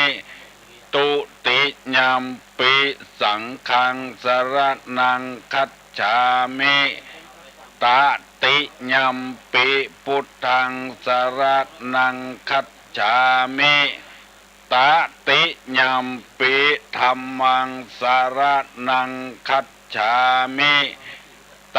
ติยามปิสังฆังสรณังคัจฉามิอิติปิโสภะคะวะอะระหังสัมมาสัมพุทโธวิชชาจารณะสัมปันโนสุขโตโลกาวิทูอนุตตะโลปุริสะธรรมสารถิสัทธาเทวมนุษย์สานังพุทโธภควาติสวากขาโตภควตาธัมโมสันติติโกอากาลิโกเอหิปัสสิโกโอปันญิโกปัจจัตตังเวทิตัพโพวินโยหิติสุปฏิปันโนภควโตสาวกสังโฆอุชุปฏิปันโนภควโตสาวกสังโฆญายะปฏิปันโนภควโตสาวกสังโฆสามีจิปฏิปันโนภควโตสาวกสังโฆอาหุไนโยปาหุไนโยทักขิไนโยอัญชลีกาลนิโยอนุตตะลังปุญญเขตังโลกัสสาติกราบหนึ่งกราบสองกราบสามกาเลนะธรรมัสสวนังเอตัมมังคะระมุตตะมังมาแล้วเนอะมาแถมแล้วเสียงก้องเสียงก้องเสียงมองต่ำเข้าเสียงตุเจ้าเทศนาธรรมมาถึงในบ้านมาถึงบนเรือนมาถึงในเรือนมาถึงในมุ้งในสุดมาถึงเรือนครัวไฟมาถึงในรถมาถึงพี่น้องที่กำลังไปเสาะเห็ดเอาวิทยุไปตอยมาถึงกูตี้กูตางที่มีคนเปิดวิทยุ FM ของสถานีพระพุทธศาสนามาแล้วมาถึงแล้วมาฮื้อพี่น้องทั้งหลายได้ฟังพระธรรมเทศนากูเจ้าเพื่อให้เกิดความเข้าใจว่าเฮาทุกวันนี้ต้องการคุณธรรมคนใดที่ปราศจากคุณธรรมเฮาบ่ต้องการเมื่อเฮาบ่ต้องการคนอื่นก็บ่ต้องการคนที่บ่มีศีลบ่มีธรรมเช่นเดียวกันเพื่อให้เฮาได้เข้าหาคุณธรรมเพื่อให้คนอื่นต้องการเฮาแล้วก็เฮาจะต้องการคนอื่นที่มีคุณธรรมบอกว่าคนนั้นจะอยู่ในครอบครัวที่บ้านเป็นหลังก็ดีอยู่ในหมู่บ้านหลายหมู่บ้านก็ดีอยู่ในตำบลก็ดีต่างคนต้องการคนดีทั้งนั้นคนดีนี่ดีใดดีน้ำใจ ที่ให้แก่กันบัดใจว่าคนรวยอยู่บ้านอยู่จองจะมีความสุขยังเข้าใจผิดอยู่ยังบ่เตื้อคนงามอยู่กับบ้านกับจองจะมีความสุขยังบ่เตื้อคนที่มีความรู้เป็นครูบาอาจารย์เป็นบัณฑิตนักปราชญ์อยู่ในบ้านในจองในหอในเฮือนก็ยังบ่เตื้อคนที่มีศีลมีธรรมอยู่บนเฮือนอยู่ในวัดอยู่ในบ้านอยู่ในตำบลอันนั้นแหละเราต้องการยิ่งเป็นเจ้าวาดที่มีคุณธรรมเจ้าคณะตำบลที่มีคุณธรรมเจ้าคณะอำเภอที่มีคุณธรรมเจ้าคณะจังหวัดที่มีคุณธรรมผัวมีคุณธรรมเมียมีคุณธรรมลูกมีคุณธรรมแก่บ้านมีคุณธรรมกำนันมีคุณธรรมนายอำเภอมีคุณธรรมผู้ว่าราชการจังหวัดมีคุณธรรมเฮาทุกคนต้องการอย่างนี้บ่ว่าจะเป็นไผก็ตามต้องการคนมีคุณธรรมเนี่ยเจือใดจะให้คนเหล่านั้นมีคุณธรรมมีอย่างเดียวเท่านั้นคือปากันอาบน้ำฟังธรรมตามกาลเวลาที่ตุลุงได้นำมาเป็นพุทธภาษิตในเบื้องต้นนั้นว่ากาเลนะธรรมัสสวนังเอตัมมังคารมุตตมังตามฟังการฟังธรรมตามกาลเวลาเป็นมงคลประเสริฐเวลานี้เป็นเวลาที่เป็นมงคลแล้วลุกมาเมื่อเจ้ายังบ่ได้ไปทำการทำงานนอกบ้านยังบ่ได้ไปสอนหนังสือให้ละอ่อนยังบ่ได้ไปทำงานกสิกรรมค้าขายเตื้อเป็นเวลามงคล6 โมงถึง 7 โมงฟังธรรมเพื่อจะได้คนดีไปสู่วัดสู่บ้านสู่จองแล้วเฮาอยู่อย่างมีความสุขบานหวานใจได้มีโอกาสไปฮือธรรมะกับผู้สูงอายุในชุมชนเขตศรีวิชัยที่วัดสวนดอกพระอารามหลวงคนเฒ่าคนแก่ที่เปิ้นมีความรู้ทำงานราชการเป็นครูเป็นทหารเป็นตำรวจเป็นเจ้าหน้าที่เปิ้นพร้อมหน้าพร้อมตากันมาฟังเทศน์และมาประชุมกันรู้สึกว่าเป็นกลุ่มเป็นก้อนติดดีที่สุดคนเฒ่าคนแก่ได้มาปะหน้าปะตากันตุลุงได้เสนอให้เปิ้นฟังว่า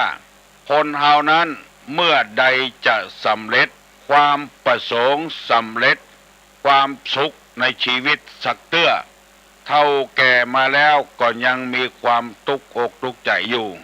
เพราะฉะนั้นมีวิธีเดียวเท่านั้นฟังธรรมปฏิบัติธรรมคำว่าปฏิบัติธรรมนี้บ่ได้หมายถึงว่าไปนุ่งขาวห่มขาวไปนั่งงบสติอารมณ์พุทโธพุทโธเข้าหนอออกหนอยุบหนอปองหนออย่างเดียวอยู่บ้านก็ปฏิบัติธรรมได้คือทำตัวอย่างให้ลูกให้หลานได้หันเป็นสุปฏิปันโนบัตทุจริตบาโกหกพกลมความสำเร็จในชีวิตเกิดขึ้นที่เฮาบ่มีความสำเร็จชีวิตเกิดขึ้นนั้นคือเฮาบันึกถึงความดีที่เฮาสร้างมาผลสำเร็จที่เฮาสร้างมาแล้วเฮาได้สำเร็จแล้วแต่ว่าเฮาบ่พอใจเตื้อที่พระพุทธเจ้า จะสำเร็จอนุตตรสัมมาสัมโพธิญาณมีมารมีธิดามารมารบกวนพระพุทธเจ้าในที่สุดพระพุทธเจ้าก็กึศถึงความสำเร็จที่พระองค์ทำมาเป็นต้นว่ามีขันติธรรมตอนเมื่อเป็นเตมิยะมีสติปัญญาตอนเมื่อเป็นพระมโหสถมีการบริจาคทานตอนเมื่อเป็นพญาเวสสันตระในที่สุดมาพระพุทธเจ้าก็ประสบผลสำเร็จคนเฮาตึงวันนี่เฮาสำเร็จมาแล้วเฮาบ่ได้กึศจะเอาดีขึ้นแถมดียิ่งกว่าดีขึ้นแถมบ่มีที่สิ้นสุดก็เลยเกิดความเครียดความม่วนอกม่วนใจเกิดขึ้นแล้วเป็นเหตุให้อายุบ่ยืนบ่ยาวสุขภาพร่างกายก็บ่แข็งแรงมือกายหน้าผากกึดอยู่หั่นหมู่นี้เป็นต้นตุลงจะได้นำเอาธรรมะในทางพระพุทธศาสนามาแก้ความเครียดให้ท่านทั้งหลายฟังคือให้นึกถึงผลสำเร็จที่เฮาเกิดขึ้นมาแล้วในอดีตเช่นเรียนหนังสือเฮาก็จบตามชั้นต่างๆที่เฮาสำเร็จมาแล้วก็ได้ทำงานเฮาก็ได้ทำงานแล้วอันนี้คือผลสำเร็จของเฮาข้าได้เงินข้าได้ทรัพย์สมบัติข้าได้รถข้าได้ไอ้อย่างต่างๆเฮาก็ได้แล้วข้าได้รถเครื่องก็ได้แล้วข้าได้รถยนต์ก็ได้แล้วได้กูอย่างแล้วข้าได้เมียข้าได้ผัวก็ได้แล้วอันนี้คือผลสำเร็จอย่างที่พระพุทธเจ้ากึศถึงบารมีที่สร้างมาแล้วใครได้ลูกก็ได้แล้วใครลูกประจายคนไม่ยิงคนก็เป็นผลสำเร็จแล้วส่งลูกเข้าเรียนก็เป็นผลสำเร็จแล้วผลสำเร็จเกิดขึ้นมากูอย่างที่เฮาตุกก็เพราะว่าเฮาบ่พอใจทั้งที่ผลสำเร็จเกิดขึ้นในชีวิตแล้วเฮายังบ่พอใจเตื้อก็เลยเป็นเหตุที่เฮาตุกเครียดอยู่ตลอดเวลาพอเอานี้มาเสนอให้พี่น้องป้อออกไม่ออกทั้งหลายฟังเมื่อเฮากึศหาความสำเร็จของเฮาในอดีตแล้วเฮาจะภาคภูมิใจดีใจเฮาจะนำบ่ได้นำมากึศนักตุลงได้นำมาเสนอกรรมที่ว่าจริยธรรมคุณธรรมสำรัดป้อเฮือนแม่เฮือนป้อบ้านแม่บ้านนี่จริยธรรมที่จะให้ความสำเร็จแก่เฮาถ้าได้แต่งงานกันแล้วระหว่างผัวกับเมียหรือว่าพ่อบ้านกับแม่บ้านเพื่อปฏิบัติธรรมอย่างนี้จะเกิดผลสำเร็จไฟในอย่าไปนำออกเมื่อไปอยู่บ้านพ่อผัวแม่ผัวพ่อเมียแม่เมียของบดีบดักในบ้านนี้อย่าไปเอาไปอู้ให้คนอื่นไฟนอกอย่าไปนำเข้าหมายความว่ากรรมที่มันบดีบ่มีสาระบ่สร้างสรรค์บ่นำเข้ามาอู้ในบ้านในจองเพื่อความจะแตกแยกกันเฮาอู้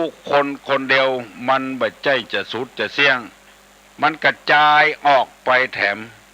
กำเดียวสาวเข้ามาระหว่างพี่น้องของเปิ้นพิษหัวกันก็กระทบกระเทือนถึงเฮาพิจารณาเอาไฟในอย่าไปนำออกไฟนอกอย่าไปนำเข้าของบดีจะไปนำเข้ามาของเถื่อนอาวุธเถื่อนยาบ้ายาอย่างหมู่นี้ของที่มันบดีจะไปนำเข้าบ้านเข้าจองมามันเป็นไฟไม่ตัวเฮาโดยไม่ป้อเมียแม่เมียป้อผัวแม่ผัวโดยอย่าไปนำเข้ามาเพราะว่าจะเป็นกำปากก็ดีของบดีก็ดี อย่าไปนำเข้าบ้านเขาจองมาอันนี้ไฟนอกอย่าไปนำเข้าข้อที่สามว่ารู้จักตอบแทนแก่ผู้ที่เคยให้หรือจักให้รู้จักให้หมายความว่ารู้จักบุญคุณของพ่อเมียแม่เมียพ่อผัวแม่ผัวที่เราได้อยู่ได้กินกับเปิ้นบางคนนี่บ่ใครรู้จักบุญคุณของเปิ้นที่บ้านก็ที่บ้านของพ่อเมียเฮือนก็เฮือนของพ่อเมียแม่เมียที่บ้านก็ของพ่อผัวแม่ผัวเฮือนก็เฮือนของพ่อผัวแม่ผัวได้อยู่กับเปิ้นบ้านก็บ่ต้องเจ้าก็ยังเป็นแกนเป็นแมนอยู่ให้ผิดพ่อผัวแม่ผัวให้ผิดพ่อเมียแม่เมียอยู่เปิ้นว่าอย่าไปเนี่ยอย่างนั้นนึกถึงเปิ้นพ่องที่เฮาได้อยู่ตึงวันในเพราะไผตี้ของไผบ้านของไผ ต้องเกิดเหตุก่อนแล้วเฮาจะใจอ่อนนะรู้จักตอบแทนถ้าเฮาบ่เกิดอย่างนั้นแล้วเฮาจะบ่ตอบแทนบุญคุณเปิ้นพ่อผัวก็ดีแม่ผัวก็ดีเจ็บเป็นเย็นอุ่นเฮาจะบ่ฮู้ตอบแทนคนเมาหิเมาหาถ้าเฮาเกิดว่าบ้านก็บ้านของเปิ้นเฮือนก็เฮือนของเปิ้นเฮาก็จะได้ตอบแทนเปิ้นพ้องเวลาเปิ้นเจ็บเป็นเย็นอุ่นกาไปไหนมาไหนซื้อของที่เปิ้นชอบมาฝากอาหารการกินมาให้พ่อผัวแม่ผัวพ่อเมียแม่เมียอันนี้มันจะอยู่กันได้มีความสุขบางรายนี่บ่กึดเหี่ยเลยมีก้าผ้าปกอันเดียวมาอยู่กับเปิ้น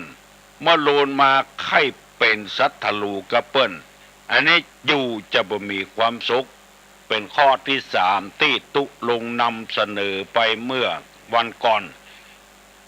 ข้อที่สี่อย่าไปฮื้อแก่ควรที่บ่ควรฮื้อเช่นคนขี้เกียจขี้ค้านอันนี้บ่ได้หมายถึงพ่อเมียแม่เมียพ่อผัวแม่ผัวหมายถึงญาติของเมียหมายถึงญาติของผัวถ้าไปอย่างนั้นมันจะทำให้เฮาเนี่ยบ่ได้มีเงินมีทำสักเรื่องหิหามาตะใดก็เอาไปจอมใส่ปากเขาหาวิธีใดที่จะพัดผ่อนก็พัดผ่อนกันไปคนที่ขี้ค้านบัญญัติเวียกบัญญัติการอย่างแล้วก็บดีโดยอันนี้เปิ้นว่าอย่าไปฮื้อมันถ้าฮื้อมาแล้วเตื้อหนึ่งเตื้อที่สองเฮาบ่ฮื้อกำเดียวจะเอาไปเล่าไขว้บ้านไขว้จองแล้วหาว่าเฮาเป็นอย่างอันอย่างอีเมียบ่น้อยจ้าดีผัวบ่อ้ายผัวอีบ่จ้าดีอย่างมื้อนี้ถ้าเฮาฮื้อเตื้อหนึ่งละเตื้อที่สองเฮาบ่ฮื้อกำเดียวจะเอาไปเล่าละเมื่อเฮาหันว่ามันเป็นคนขี้ค้านคนบ่ดีคนเกเรคนบ่ทำความดีฮื้อแก่บ้านแก่จองแก่สังคมก็ควรจะฮื้อมันตั้งแต่แรกอันนี้เป็นคำสอนแต่ดึกดำบรรพ์มาแล้วเป็นจริยธรรมในทางพระพุทธศาสนาวันนี้จะเอาข้อที่5มาเสนอท่านผู้ฟังทั้งหลายได้ฟังแถมข้อที่5มีใจความว่าหูจักช่วยเหลือทั้งฝ่ายพ่อผัวแม่ผัวพ่อเมียแม่เมียหรือผัวหรือเมียตัวเองรู้จักช่วยเหลือทั้งสองฝ่ายทั้งฝ่ายพ่อผัวแม่ผัวพ่อเมียแม่เมียหรือว่าผัวตัวเองเมียตัวเองรู้จักช่วยเหลือบ่ใจว่าจะเนี่ยการของตัวอย่างเดียวข้ามมากอกติ้วก้ากองเข้าไปจูกินเข้าบ้านพ่อผัวแม่ผัวพ่อเมียแม่เมียตีเดียวอาศัยอาหารเปิ้นอย่างเดียวตัวบ่เนี่ยกิน เข้าก็เอากุ้มกับตัวเองนะติ้วกองเข้าไปกินกระเปิ้นอันนี้ยังบัดดีแต่เตื้อให้กินร่วมกันถึงพ่อผัวแม่ผัวพ่อเมียแม่เมียกินร่วมกันเอาไปถึงข้าวเอาไปถึงแกงจะได้กินด้วยกันเปิ้นก็จะได้กินของเฮาเฮาก็ได้กินของเปิ้นบางรายนี่เอาเปรียบพ่อผัวแม่ผัวพ่อเมียแม่เมียเข้าก็บ่เอาไปแกงก็บ่เอาไปกินข้าวโดยเปิ้นกูคาบโบราณเปิ้นว่ากินห้องเปิ้นไว้ของตัวหมู่นี้เป็นต้นการจ่ายเงินทองก็เช่นเดียวกันแต่จะจะต้องช่วยเหลือต้องสองฝ่ายการงานตัวมีการงานเปิ้นมีต้องช่วยกันตึงสองเบื้องสองฝ่ายจะไปให้เปิ้นช่วยเฮาอย่างเดียวมันเอาเปรียบกันต่างคนต่างนักเท่ากันเบาเท่ากันเข้าใส่กันมันจะดีขึ้นส่วนมากนี่พ่อแม่นี่จะเป็นคนฮักลูกฮักเต้าได้ไอ้อย่างมากก็มาส่งให้ลูกบอกว่าลูกของตัวกาลูกชายกาลูกยิงกาพ่อแม่จะเอื้อเฟื้ออย่างนี้เมื่อเฮาถูกพ่อแม่เอื้อเฟื้อเผื่อแผ่เฮาอย่างนี้เฮาในฐานะที่ไปเป็นลูกเขยเปิ้นไปเป็นลูกสะใภ้เปิ้นเฮาก็จะต้องเอื้อเฟื้อเผื่อแผ่ช่วยกันว่าเอาบ่ฮื้อมันนักตังใดบ่ฮื้อมันเบาตังใดบ่ว่าจะเป็นเงินเป็นทองกาเข้าป่าอาหารกากูย่างบางทีนั้นเปิ้นเสียไปแล้วพ่อผัวก็ดีพ่อเมียก็ดีพ่อเมียแม่เมียก็ดีเปิ้นตายไปแล้วตาลขันเข้าวัดก็ฮื้อตาลเต้ากันตาลฮื้อพ่อเฮาพ่องแม่เฮาพ่องตาลฮื้อพ่อเมียแม่เมียพ่องฮื้อตาลเต้ากันแล้วความโล่งใจความสบายใจจะเกิดขึ้นเพราะเฮาไปอยู่กับเปิ้นบอกว่าปดจายบอกว่าไม่ยิงจะต้องตาลขันเข้าฮื้อเสมอกันแต่เพราะว่าตุลุงมีประสบการณ์ในเรื่องนี้เตือกตาลก็คือพ่อตัวแม่ตัวอย่างเดียวพ่อผัวแม่ผัวประทานละตาลกับพ่อเมียแม่เมียอย่างเดียวพ่อของตัวแม่ของตัวประทานละไอ้อย่างโมเนี้ยซับกันไปซับกันมามีจิตใจกว้างขวางเอื้อเฟื้อเผื่อแผ่ซึ่งกันและกันอย่าไปกลัวเหลือกันวิธีเนี้ยเป็นวิธีที่เป็นคุณสมบัติของคนเฮาอย่างดีที่สุดรู้จักช่วยเหลือทั้งฝ่ายตัวฝ่ายคนอื่นตั้งบางทีเฮาก็บ่ได้อยู่เอาไปอยู่แถมติ้งการงานตั้งบ้านเมียมีเฮาก็ไปช่วยการงานบ้านตั้งผัวมีเฮาก็ไปช่วยสละการสละงานช่วยกันเจ็บเป็นเย็นอุ่นก็ไปเยี่ยมไปใจเช่นเดียวกันพอจะลางการลางานได้ก็ไปเสียสักวัน2 วันบางเตื้อนี่เฮาบอกไปเลยปล่อยให้เมียไปคนเดียวไปใจพ่อใจแม่ปล่อยให้ผัวไปคนเดียวไปใจพ่อใจแม่อันนี้เปิ้นห้องก็ว่ายังบ่เหมาะสมที่เขาจะเป็นพ่อเฮือนแม่เฮือนเตื้อต้องไปด้วยกันเปิ้นหันหน้าหันตาเปิ้นก็จะดีใจสังคมในทางพระพุทธศาสนานี่เป็นสังคมจะบ่ใจว่าเอาซองไปจ้อยอย่างเดียวถ้าเอาซองไปให้เปิ้นปันกับตัวเอาไปบ่หอมสักบาทน้ำหนักนี่มันผิดหัวกันซองปันกับตัวเอาไปนี่น้ำหนักมันผิดกันตัวเอาไปนี่มีราคานักกว่าซองปันนี่ยังมีราคาเบาๆเหมือนกับซื้อเอาน้ำจิตน้ำใจเป็นใจ อันนี้นำมาเสนอให้พี่น้องทั้งหลายเพื่อว่าเฮาจะได้ประสบผลสำเร็จมีความสุขความสุขนี่บัดใจอยู่ที่มียศถาบรรดาศักดิ์บัดใจอยู่ที่มีเงินมีทองเหลือกินเหลือใจบัดใจมีแต่อย่างอื่นอย่างเดียวความสุขแท้ๆมันอยู่ที่จิตที่ใจปุ้นอยากจะให้จิตใจเนี่ยมีความสุขเนี่ยพ่องเคยไปโรงพยาบาลมีแม่ออกคนหนึ่งร้อยสายสร้อยก็มีสายแขนก็มีแหวนแถมเป็น4 วง 5 วงใส่มือนั่งอู้กับตุลุงว่าบ่มีไอ้หยังก็จ้างเตอะขอจะไปเป็นพญาติก็แล้วกันว่าอย่างนั้นขนาดมีสร้อยมีแหวนมีเงินมีคำก็หาความสุขบ่ได้เป็นพญาติก็มาบ่นอันนี้เป็นต้นเพราะว่าบ่สุขที่ใจบ่พอใจมีเงินมีทองแล้วก็ยังบ่มีความสุขเด้อเนี่ยธรรมะเป็นใจเอี้ยเอาเข้าในจิตในใจในพุทธศาสนาว่าอโรคยาปรมาลาภาความไม่มีโรคเป็นลาภอันประเสริฐเปิ้นถึงว่าอย่างนั้นมันเป็นคนเดียวมันก็คือมันเป็นคนเดียวมันจะไปฮื้อใจเป็นโดยตุลุงเป็นโรคไตได้10 ปีเนี่ยปล่อยมันเป็นคนเดียวมันใจเฮาบ่เป็นตัวมันใจเฮาบ่ทุกข์มันเมื่อใจเฮาบ่ทุกข์เฮาก็เป็นผลสำเร็จแล้วมีโอกาสได้มานั่งเอาธรรมะมาแจกจ่ายมาเผยแพร่ให้แก่พ่อออกแม่ออกที่หูฟังได้ฟังกันอยู่บ่ว่าที่ใดเพราะฉะนั้น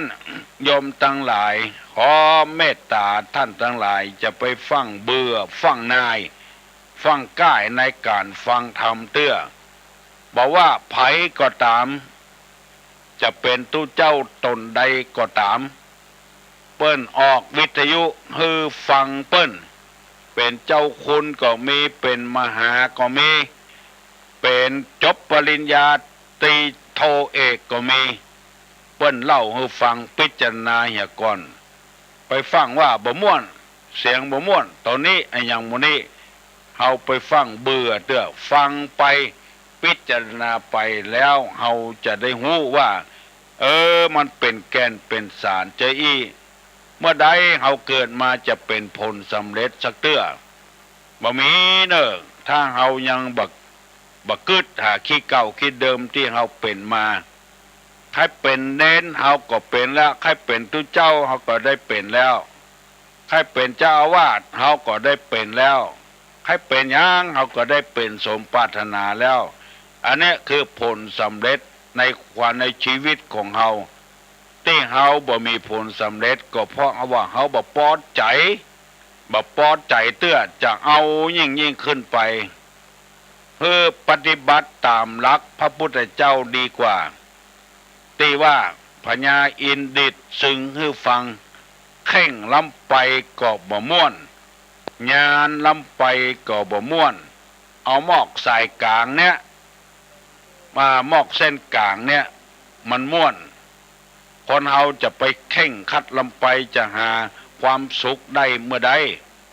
ถ้าเฮาบ่เอาบ่เดียวบ่เอาวันนี้บ่เอาเวลานี้ก็หาความสุขบ่ได้บ่ออกไม่ออกพี่น้องทั้งหลายบ่เดี๋ยวนี้6 โมงเกิงปลายแล้วเนอะไผตี้ยังบ่ลุกลุกเห็นเนอะลุกฝนตกเมื่อคืนมันหลับม่วนเปิ้นว่าถ้าเฮาบ่ลุกมันจะเป็นขี้ข้าของความขี้ค้านความเกลียดความค้านลุกให้ไว้ๆนั่นกะทุเจ้าห้องลุกก็ต้องลุกแล้วสวยหน้าสีตาวันเวลาที่จะรับต่อมันยังมีอยู่ลุกวันนี้สถานีวิทยุพระพุทธศาสนาที่วัดฝ่ายหินที่วัดพระธาตุดอยสุเทพเปิดไฟเขียวให้เฮาได้ฟังเทศน์ทั่วๆกัน ได้ยินเปี่ยวเมืองน่านปุ้นตั้งน่านเปิ้นโทรศัพท์มาภายที่มีความคล่องอกคล่องใจอันใดจะอู้กับตุลุงกดโทรศัพท์มาได้ละเนอ0531210058ฮัลโหลครับภาษาตุลุงครับครับเจริญพรนั่นเรานะนะเกียรติท่านนันใจเศรษฐีที่มันสอนนักวิชาขายังประจบไปแล้วว่ะยังบัดจบแล้วยังก็หาได้ข้อ3ข้อ5ไปเลยนี่จินสกรรมเรื่องนางวิสาขาเจ้าอู้มารุนเนาะครับที่ไปอยู่บ้านผัวนั่นนะได้ผัวนั่นพ่อเปิ้นสอนแม่เปิ้นสอนครับจะได้ตุลุงเป็นเรื่องมาอู้เนอะเรื่องนางวิสาขานะครับจะเอามาอู้สักวันอาจจะได้ผมรบกวนทุกอีกกันเนาะเจริญพรอยู่ดีมีสุขเนอะบัดเดียวนี้คนเฮาบ่ได้เดินตามนั้นเหมือนพ่อของนางวิสาขาลูกสาวจะไปอยู่บ้านพ่อผัวก็บ่สอนลูกบ่าวจะอยู่กับพ่อแม่เมียก็บ่สอนก็เลยเป็นอย่างเงี้ยอันนี้ในศาสนาเปิ้นสอนหมดไปอยู่บ้านเปิ้นเฮืออย่างอี้ฮัลโหลราชการเจ้าตะลุงเจริญพรอันจะให้ถามมาเจ้าตะลุงเจ้าถามว่าต้นจะซื้อรถในเดือนนี้เนี่ยจะวันไหนจะดีอะเจ้าเดือนนี้เดือน11นะเดือน3เดือน7เดือน11นี่เสียเสากับพัดเจ้าคนที่จะซื้อนี่มันเกิดวันอังคารนะเจ้าเกิดวันอังคาร1 3 4 7 5เอาวันพุธก็ได้เนอะเจ้ามันเสียเสากับพัดวันเสาร์นี่บดีวันติดก็ได้ถ้าเปิ้นปิดก็เอาวันพุธเนอะวันศุกร์ก็ได้ซื้อเถอะเนอะซื้อมาขี่น้ำมันแปลงจังมันแปลงใช้ก็ซื้อมาได้ของตกลงสบายดีนะเจ้าสบายดีจ้ามามีอย่างมากละเจ้ามาลบก่อนตกลงละเจ้าเจริญพรมองเอี้ยบักสั้นบัญญาวต่อใดจะมามีคนโหดคนเกลียดวันที่12สิงหาคมเป็นวันแม่เนอะเป็นวันแม่ฮัลโหลเจ้าไว้ฝาเจ้าตะลุงเจ้าแม่ออกวันดอนตันมวนตุ้งจะมาทำปัญหาเป็นงานยากก่อนตะลุงนี่ที่ไหนก็คือขมวนก็จะเตะปัญหาเป็นงานยากก่อนเจ้า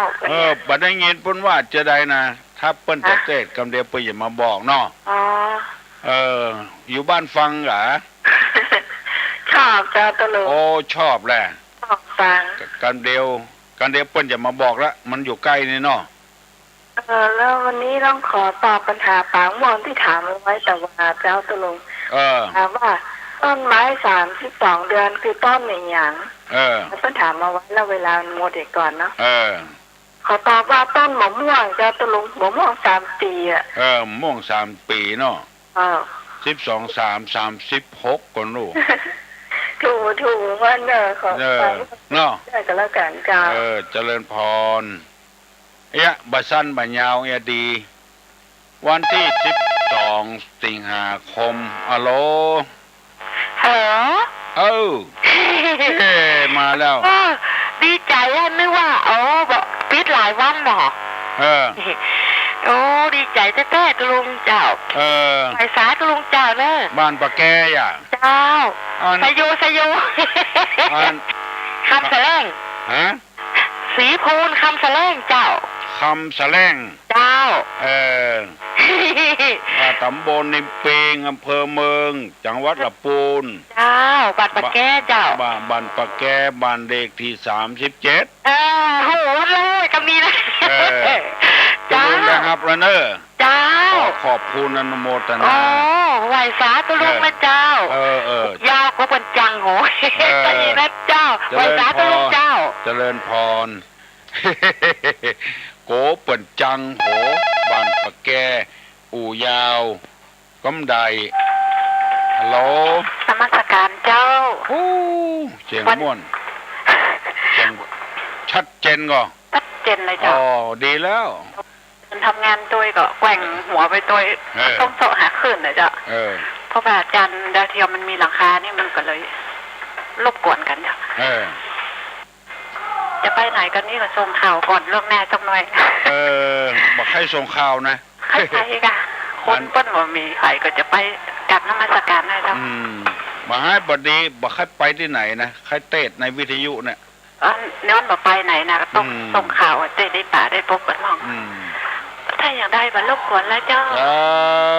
กันเดียวเพิ่นจะจังหัวแถมเหมาะนอถึงวันที่5 ธันวาก็อย่างเดียวก่อนนะเอาปอดดีๆบ่ากินเหล้าบ่ากินยาบ่าเล่นการพนันเลี้ยงลูกดีอย่างเงี้ยเราจะได้นำมายกย่องคนดี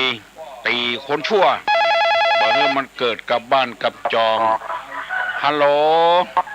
รู้ว่าจากเจ้าเจริญพรขอถามขึ้นหนึ่งเลยเจ้ารู้จักปราสาทนะเจ้าบ้านสีจวงนะเจ้าขอถามขึ้นหนึ่งว่าเวลาเอาไปวัดเมื่อเช้าเนาะถ้าการเจ้ามันได้ไปกราบเนาะไปใส่สเตียก็เอาน้ำยาฝากคุณเอาไว้สเตียก็เอาข้าวฝากคุณมันมาเป็นอย่างกระดูกมาเป็นอย่างกระดูกเป็นอย่างเนอะมันมาเป็นอย่างกระดูกเอาไปฝากคนไปอ่ะเจ้าก็จะเอาไปกราบเนี่ยเอาใส่มุดแล้วนะไหว้พระเจ้าใส่ขันแก้วแล้วนะจ๊ะแล้วก็เขาก็เอาเข้านะฝากคนละไว้เนี่ยน้ำยาเพื่อเนี่ยแต่เป็นยาที่เนี่ยอันถ้าเพื่อนว่าแบบดีเอาฝากเพื่อนมันเป็นมันดีกับเจ้าตัวหนูบ่เป็นยังจะไปฟังคำไผ่เอาฝากไปเถอะบอกกองเอาฝากเพื่อนกำไปก็ได้บุญแล้วไปถวายทานบัดใจบัดดีนะมันดีนะแล้วถ้าเขาบ่มีเวลาอย่างอันน้ำเหลือก็ฝากเพิ่นยกมือไหว้ตัวเหี้ยเป็นยังเจ้าว่ามันมีเวลาตัวนี้อันไปกราบเจ้าแล้วก็ไปกราบเจ้าแล้วก็อันไปกราบเจ้าแล้วก็เนี่ยก็เขาก็ไปเจ้าเนี่ยนะไปใส่แล้วก็เขาก็จะไปกราบแล้วเนาะเนี่ยเจ้าก็เอาน้ำยากาข้าวกาเอาฝากคุณที่เปียกก็บอกฝากเอาใส่ที่เข้าพระใจช่วงมือพระหัวใส่คนกินอย่างแล้วฝากไปเถอะเอาฝากไปเถอะเอาเขาตอกดอกไม้ฝากไปเถอะยังเอาส่งจดหมายนะกะคนมีกรุงเทพปุ่นอ่ะอันเชี่ยง3 บาทเห็นแต่โหลมันก็ถึงมือเปิ้นกะอย่างนั้นนะเอาฝากเปิ้นก็ได้บุญอยู่สบายใจไว้เนอะเจ้าไว้สาเจ้าถ้าฟังกำใต้กำเหนือกำไผ่พระครูมนเปิ้นจะเทศเนอะเวลา8 โมงครึ่งถึง10 โมงเนอะพิษสมัยฟังไว้อย่าเนอะฮัลโหลนมัสการตุลุงครับเจริญพรอยากให้ตุลุงประกาศเกี่ยวกับวิทยากรผู้ออกอากาศรายการ96ให้มาประชุมพร้อมกันที่ไอคอมวันที่5 ตอน 8 โมงเป็นต้นไปครับตุลุงครับประกาศให้ใครผู้ดำเนินรายการวิทยุ FM 96ครับ FM 96ครับมาอบรมประชุมกันที่วันที่5ที่ไอคอมพาซ่าชั้น6ครับวันที่5บนกันที่5 สิงหาครับที่ไอยังพาซ่าก็ไอคอมครับไอคอมพาซ่า96ครับชั้น6ครับชั้น6ครับชั้น6ครับผมยินดีเนอะยินดีประกาศเจริญพรนมัสการตุลุงมีโยมแม่ฝากถามว่านอนวาดกรรมศีลมาได้หลายปี3 ปี 4 ปีเป็นผู้จวนเปิ้นเป็นคนแรกบนโต๊ะมาเตพ่องก็นอนวิหารพ่องก็นอนบทสวดดีกว่าเจ้าบทสวดนี่ไผไปนอนไม่ยิงนอนก่อนพระเจ้าก็นอนไม่ได้เนาะไม่ยิงนี่เปิ้นบักใครขึ้นบทสวดตังเฮานะใจนอนดีก็พระใจนอนได้ก็พระใจนี่เป็นหยังเนาะน้ำเป็นจะได้วิหารไม่ยิงนอนได้ก็ได้กะเพิ่นฝากถามเจ้าได้กะได้เนอะ นอนในวิหารได้ นอกจากนั้นรออันอย่างพ่องบดี ฮะ หอทำรอ ที่บดีอ่ะ ลูกหอทำกับบดีเนาะ หอทำไปนอนอย่างปูน นอนได้กันได้หมดอ่ะในวัดนะเราประทับไปอ่ะหอทำนะมันฝากถามทุลุงเปิ้นฝากถามโยมแม่ขอฝากถามเจ้าเปิ้นโทรบัดจ้างเปิ้นโทรบัดจ้างนอนที่ไหนก็นอนได้เนอะศาลาก็ได้วิหารก็ได้เจ้าหาปัญหาสัก2 ข้อได้ก่อได้กาหาธรรมะนะติดตามปริศนานะมันอธิบายแล้วจำได้พ่องไม่ได้พ่องลุงอธิบายเนาะอมบ่น่ายใหญ่คัดเมียงลุ่งเรืองในโลก3 ข้อประกอบนอกอมบ่น่ายใหญ่กับเมืองลุ่งเรืองในโลกวันนั้นอาจารย์ต้องอธิบาย7 ปีอ่ะมันได้พ่องไม่ได้พ่องหัวมันมาจำนี่กะอาจารย์ที่บรรยายกับนอกอาจารย์ที่ไหนอธิบายว่ากังหันโดงพระเจ้าอันกะอมมันในใหญ่กับเมืองรุ่งเรืองในโลก3 ข้อกันนอกเพิ่นมี5 ข้อกันเจ้าเจริญพรเอาต้องตัดกันพ่องกำเดียวจะโคตรด้วยกันนะเหมาะอู้เมินเฮ้บ่เอานะเอาสร้างสรรค์นะเป็นปี้เป็นน้องกันสบายอกบัดใจสบายไผ่ได้ตอบมาเนออมมันในใหญ่กับเมืองรุ่งเรืองในโลกฮัลโหลไว้สาตุลุงครับของตุลุงอธิบายเรื่องแก้ว74มันนี้ชื่อแสงฟังกันหน่อยครับโอ้วันนี้บัดทันเนาะทันครับวันหน้าก็ได้ครับแก้ว74ครับวันนี้7 แสงเนาะครับแก้ว74วันนี้7 แสงครับได้กาได้อธิบายได้เนอะครับผมว่ากับของขอไว้สาตุลุงนะครับเนอะเจริญพรเอาแล้วถามปอให้ปอดีอู้ปอให้ปอดีและคนอื่นจะได้อู้โดยแถมแก้ว74มันนี้7 แสงวันหน้าจะได้อธิบายให้ฟังแน่ขอเรื่องของตุลุงจบก่อนฮัลโหลนมัสการเจ้าเจริญพรขอตอบปัญหาเรื่องพรมาได้กับเจ้าได้ค่ะมันคือตะวันกับว่าพระอาทิตย์กับเจ้าอันอย่างก็คือตะวันกับว่าพระอาทิตย์กับเจ้าที่ว่าอมมันในเจ้าใหญ่กับเมืองเจ้าข้าเจ้ากับดาวนะเจ้าแล้วก็ใหญ่กับเมืองอะไรอย่างไรมั้งอะไรอย่างโอ้รุ่งเรืองกับฟ้าเจ้าถ้าอย่างไรขอตอบว่าเป็นตะวันเป็นตะวันหมดเนาะเจ้ากันล่างถูกกันเนาะเพิ่นว่าเป็นธรรมะไอ้โลเจ้าบอกพี่อมพรเลยเนอะเจริญพรจะบอกพี่อมพรว่า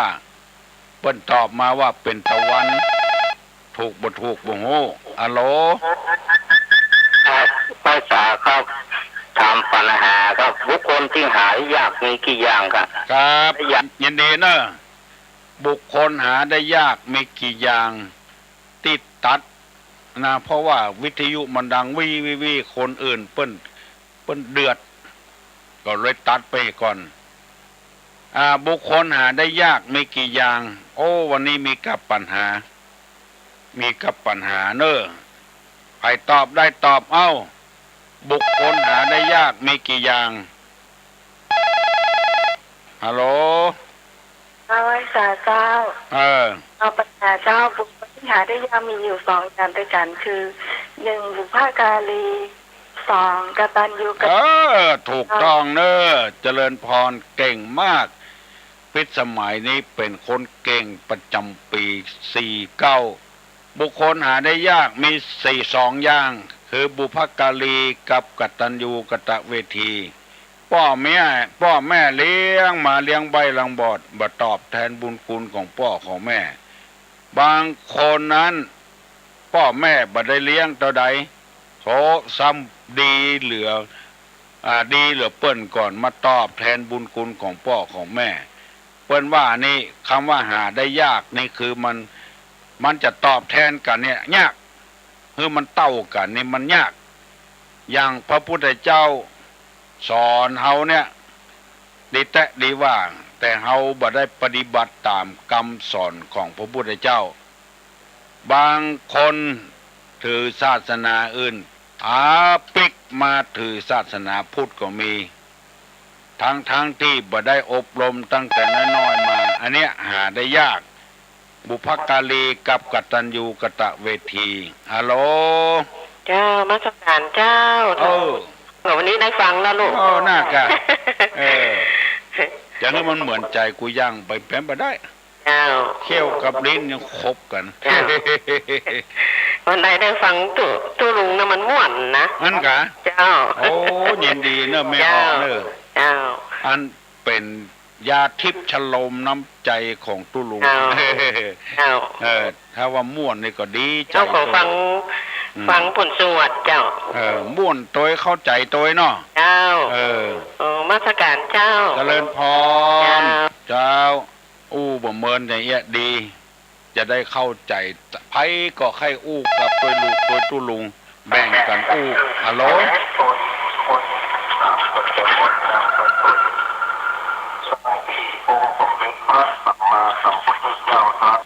อันนี้บัดได้อย่างสักอย่างเนอะเสียเวลาไปหน่อย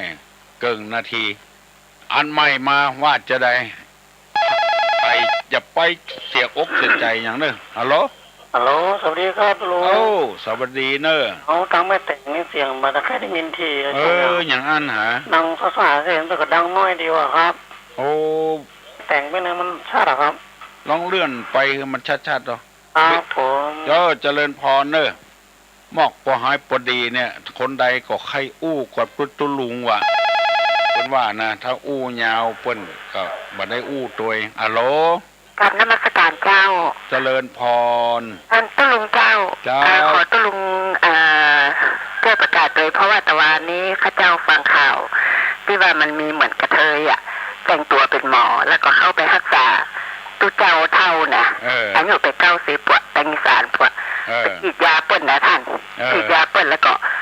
เปิ้นก็สลบไปแล้วก็ปวดทรัพย์สินนะขอให้ระวังวันเหนือขอบคุณเจ้ายินดีตุลุงก็ได้ยินวิทยุเปิ้นก็ออกไปแล้วพี่ค้านลืมข่าวของเปิ้นระวังเนอะตุเจ้าเท่าตุเจ้าแก่นะระวังเนอะ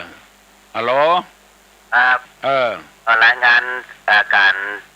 รับฟังครับผมเจริญพรทั้งแม่แต่งนี่ชัดดีเนอะกันบางคนก็บ่ชัดดีครับผมชัดเจนดีเนาะที่ไหนนี่บ้านหยังอันชัดเจนกว่าทุกครั้งนะครับบ้านหยังบ้านจ้างครับบ้านจ้าง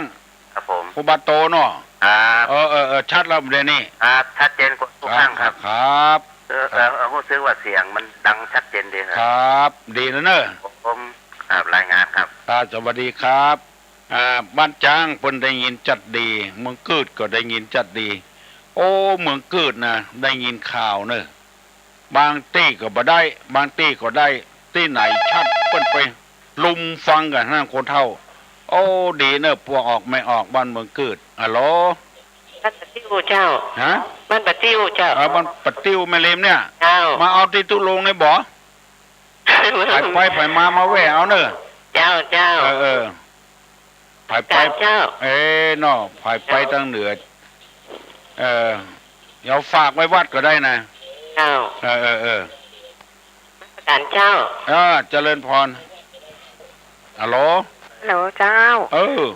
จะขอถามว่าขอใต้ปัญหาละอ่อนนะเจ้าวันสำคัญทางพุทธศาสนาคือวันอย่างของเจ้าวันน้องโกก็ได้น้องอย่างก็ได้นะเจ้าน้องโก้น้องอามน้องเบพิมน้องอย่างก็ได้เนอะวันสำคัญที่สุดในทางพระพุทธศาสนามีวันอะไรบ้างน้องอามน้องพิมน้องโก้น้องป๊อบไผ่ตอบได้ตอบมาเนอะวันสำคัญที่สุดในทางพระพุทธศาสนามีกี่วันแม่ครูเปิ้นถามใครเฮือนน้องป๊อบน้องอามน้องพิมน้องบิวน้องโก้น้องบ้านม่งม้าน้องบ้านอย่างก็ดังบ้านทาพวกใครฮือตอบมาเนอะวันที่ฮัลโหลครับสวัสดีครับวันนี้น้องโก้นะครับน้องโก้เนาะครับผมครับสำคัญทางพระพุทธศาสนาคือ วันอย่างพ่องวิสาขบูชาครับวิสาขบูชา2 วันมาฆบูชาครับบูชา3 วันอาสาหบูชาครับขอตบมือให้เกียรติเน้อเอาลูกไผ่หา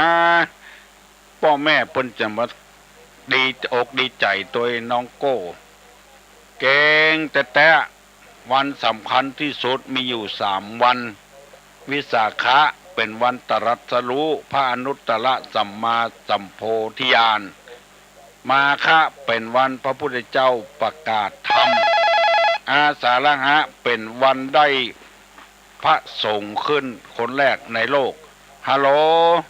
ตุลงครับครับครับฮะตีวันกับติ้วพวกผมมาก็ได้นะครับฮะพวกฝากผมมาก็ได้ครับมาเอาบ่ผมจะรายการ5 โมง6 โมงจะละอาจารย์วันชาติแหละมาเอาเนอะถ้าตัวลุงไปอยู่กับซอเอาเถอะไม่นี่อยู่ฝาตั้งใต้นะฝากุฏินะครับไม่เจ็บจันหนังสือไหมฮะน่ะอยู่จันลุ่มฮะเนอะบ้านปะติ้วครับยินดีเนอะครับเจริญพรเนอะอาจารย์วันชาติเจริญพรบ่ฮื้อเวลามันเสียนะเจ้าเจ้ามาถามได้นะถามมะตอบเลยอ่ะลุงเจ้าแม่ตาไหนข้างให้ลูกเนี่ยได้ก่อแล้วก็หัวเมียตาให้การนี้ได้กับเจ้าตัวลุงเจ้าได้หมดไผ่ตาหรือไผ่ก็ได้หมดขอให้ว่าคนนั้นตายไปแล้วไปเป็นเพศนะเจ้า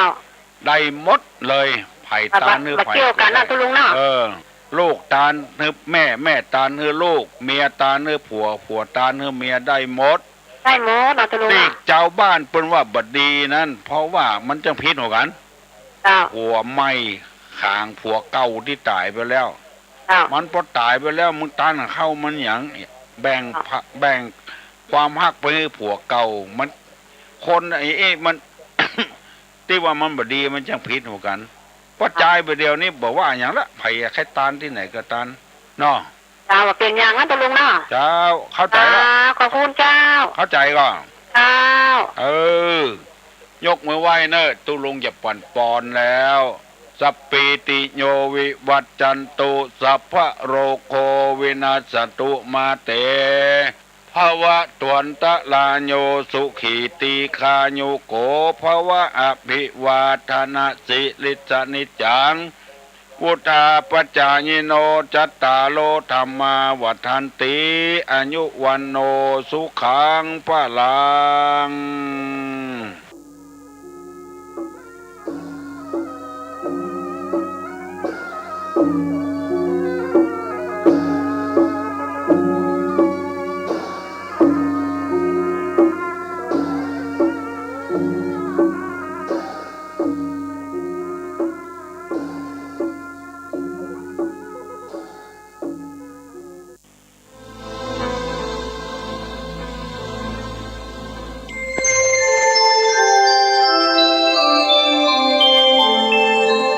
ขณะนี้